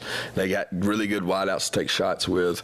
I think they lost a couple backs maybe in preseason camp, and I thought, okay, well, they're not going to have, these two backs they got are really good. And I'm like, man, I'm watching them against Mississippi State, who I'd seen them against last week while we were watching Mississippi State, I was really impressed. And then against Oklahoma, they even got better. So there's not there's these weaknesses. They're big, physical up front on defense and offense. They're built around the offensive and defensive lines. And that when you look at his record and you say, look at his record while he's been there, every year it's improved. Well, the trenches improved every year. And they're for real in the trenches. They've got really good players, and they're built like an SEC team. And it's hard to prepare for him because he knows what he's doing offensively. be really different in terms of what he makes you adjust to. I mean, again, Texas is loaded with talent. We will learn about Texas on Saturday. We will. We will either learn that Texas is the true dominant team of the SEC or that this entire conference is wide open. I'm leaning toward B. I just am. We'll see what happens. But if Texas won, I wouldn't be surprised. They're loaded. Yeah. So we'll see what happens there. All right, top 25. There's only one other game with 2 ranked teams involved. That's Big Ten. Number 24, Michigan. Number 22, Illinois. If you want to take a nap, that's a good game. Enjoy it. Bet the under. Well, I don't know. Yes. Illinois played a 100-point game with Purdue last week in overtime. Illinois tried to give that game away, They and did. Purdue went, oh, no, we're Purdue. You take it back. By the way, you want to look for an upset? Oregon on the road at Purdue tonight, coming off that win last weekend against Ohio State. Look at you. Just saying, they don't call them the spoiler makers for nothing. You know what? With Braum as the head coach, they beat 2 top 5 teams at home in a span of like 3 or 4 years. Yep. Here's a couple other upsets to pay attention to. Indiana's undefeated. Nebraska's coming in. Nebraska, number 1 defensive and defensive efficiency in Billy Connolly's SP+. I took Indiana in our picks. Yeah. But don't be surprised if Nebraska goes in there and pulls a W. The Indiana Magic has to end at some point. I think this is kind of the game it sets up that way. Nebraska's a really good team. The other undefeated team that could be in trouble, Miami travels to Louisville. That's another one. Louisville has got the goods on both sides of the ball, and Miami's trying to lose. Yep, Miami. They've been trying to lose the last couple weeks. Last 2 games, tight games against teams they shouldn't have been in tight battles with, and they are coming off of a bye, so we'll see what happens in Louisville. And God loves Spencer Rattler last night, running for his life. Bless him. Sacked 6 times, hit $1 billion.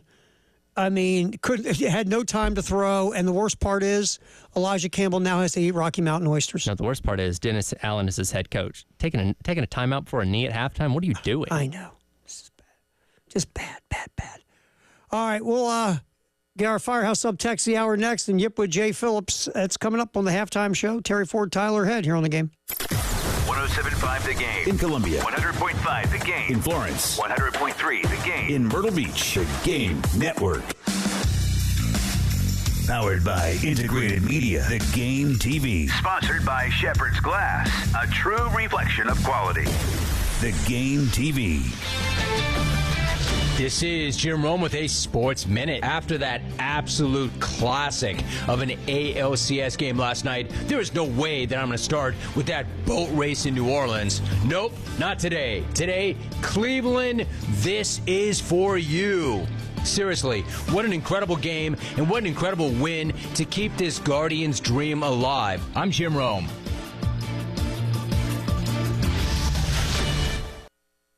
Need to hire? You need Indeed. Their end-to-end solution helps you attract, interview, and hire candidates all year round. Schedule and conduct virtual interviews right from your Indeed dashboard. Learn more by visiting Indeed.com/credit. All right, gentlemen, this is Emmett Smith on behalf of Depend, and I've got the perfect play. Run straight to your doctor's office for a life-changing catch. Because when prostate cancer is caught early, it's up to 99% treatable, and 1 blood test might be all it takes. And now through November, Depend is donating to the Prostate Cancer Foundation for select purchases. Talk about a great play. From September 1st to November 30th, Depend is donating 40 cents to the Prostate Cancer Foundation for Depend Shield Guards Real Fit products purchased in the U.S. up to a maximum of $300,000 void in Mississippi. Need to hire? You need Indeed. Their all-in-one platform helps you attract, interview, and hire candidates, all from one place. And Indeed's interview tool lets you schedule and conduct virtual interviews right from their website. Visit Indeed.com/credit. It's time for mortgage protection with Preston and your top broker, Benji Getzi from Buford Lending. Rates continue to fall. Hey, Benji, give us this week's Mortgage Minute. 6 straight weeks of declining rates and a Fed rate cut. Now is the time. VA 30-year fixed, 4.9%, APR 5.2. And the VA IRRRL, no income, no appraisal, close in 10 days, 4.8%, APR 5.1. 30-year conventional looking good, 5.5%, APR 5.8. Second home, investors, 6.3%, APR 6.7. And the DSCR, fix and flip financing, 6.9%, APR 7.3. And don't forget construction lending. Call for details. Thanks for shopping your rate with Buford Lending. We want to be your broker. Rate subject to change, equal housing licensing lender. Credit restrictions apply. NMLS 1703543. For more information on how Benji and his team at Buford Lending can help you, visit them online at buford.mortgage or call 843-524-2404. After you use Bounce Dryer Sheets and realize how fresh, soft, less wrinkled, and less staticky your laundry can be, you'll every time. Like those socks that smell like they've been through a marathon. Or that blanket that's got wrinkles on its wrinkles. Maybe even your chatty coworker who keeps distracting you. Okay, Bounce Dryer Sheets can't do it all. But for fresher, softer, better laundry, Get in the zone, AutoZone. Welcome to AutoZone. What are you working on today? I think my battery's dead. With free battery testing and charging, we can help you get back on the road. Get in the zone, AutoZone. So what if I need a new one? We have the right Duralast battery for you, only at AutoZone. Get in the zone, AutoZone. And what about my old battery? We can recycle it right here at America's #1 battery destination. Get in the zone, AutoZone. Restrictions apply.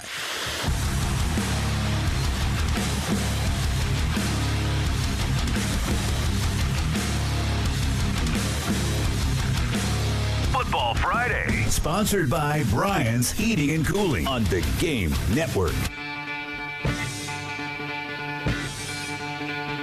All right, time for our Firehouse Sub text of the hour at 803-404-6100. All right, did you pick South Carolina to win for the Gamecock Central pick? I did pick South Carolina to win. So did I. I took them 20. I think it was like 20-10. I think I went. I have zero confidence in Oklahoma scoring unless South Carolina gives it to them. Yeah, I'm pretty close to that. I got 17-10. I think this is kind of a throwback, old school, just, grind it out, slugfest of a game. Take the under, baby. That's right. I don't think either team hits 20 points. And one of the questions I posed on Gamecock Central today for our buy or sell, I don't think either team takes a double-digit lead.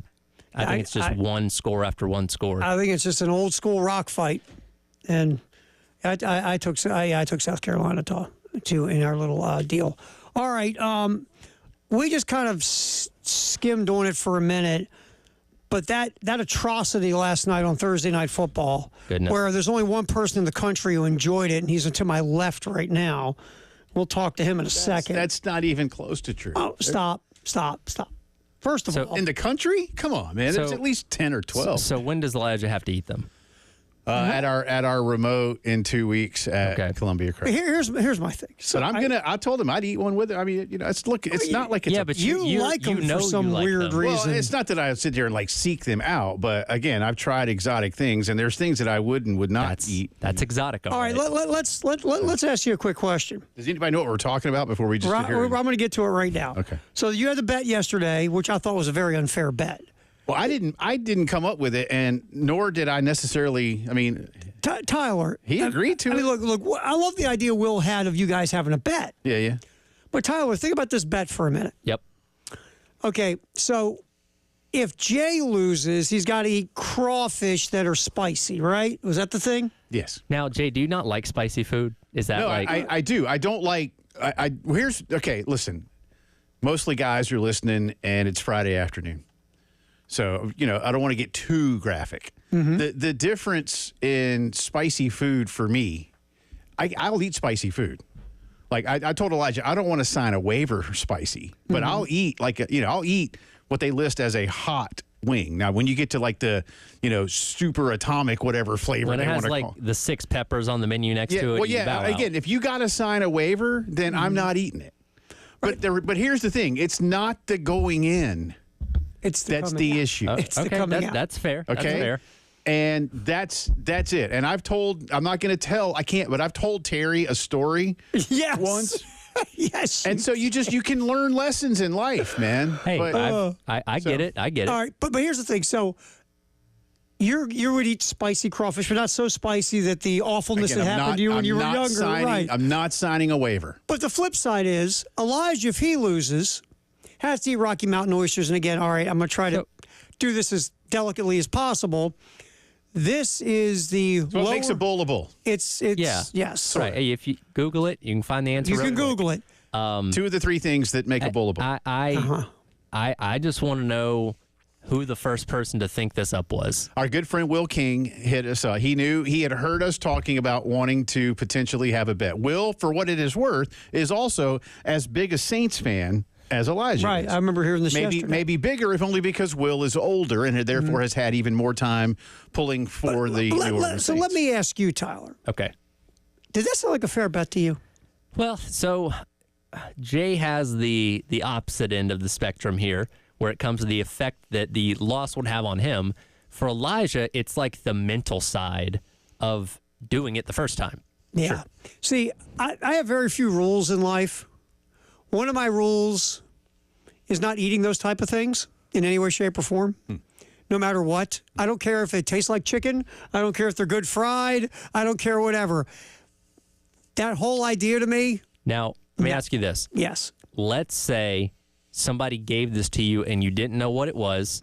You ate it and enjoyed it. Would you be mad when they later told you what it was? Before or after they got out of the hospital? I guess before. Because, yes, I would kill them.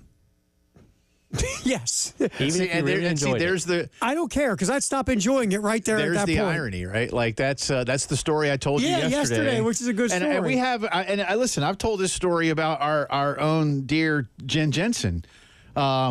So, and listen, what I'm getting ready to say is like G-rated compared to some things. So, one of the first years, maybe the first year, we were the flagship. Carolina, Florida game. And the great Robin Hudson, rest in peace, of Hudson Smokehouse out in Lexington, brought a bunch of barbecue, but he also brought a huge platter of gator nuggets. All right? And so we're all just, it's kind of like the same thing that I told you about these clients and my uncles that were shoveling in what he called Santee Cooper freshwater oysters. So we're all just and I've had, gator nuggets, gator tail. I mean, that's great. I love that stuff. And so Jen's eating it, everybody's eating it, and Jen's just popping them in and popping. They're just little nuggets, right? She's popping them in and popping them in. And we told her they were gator, and she's like, whatever. Yeah. She didn't believe us. And so finally we're like, no, that's alligator tail. And then she was very upset. But I mean, if you've ever had gator nuggets, it really. That is almost like a chicken nugget kind of a thing. They're delicious. Like, for example. It's like a chewier chicken. Yeah, like, for example, but it's delicious. If chicken nuggets were actually the nuggets of a chicken, Terry wouldn't be eating them. That's fair.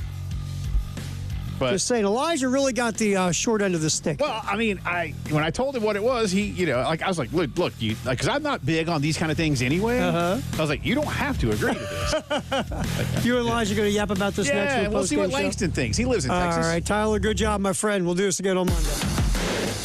107.5 The Game. Broadcasting live from the Herndon Chevrolet Studios. Take up to $20,000 off new Silverados. Stop by or shop online today and see why Herndon Chevrolet makes you smile. Together, let's drive. Firehouse Subs, hook and ladder jingle, take one. Hook and ladder, when it's hot, it just tastes better. Warm that smoky turkey, that thin slice. Guys, this is a 36.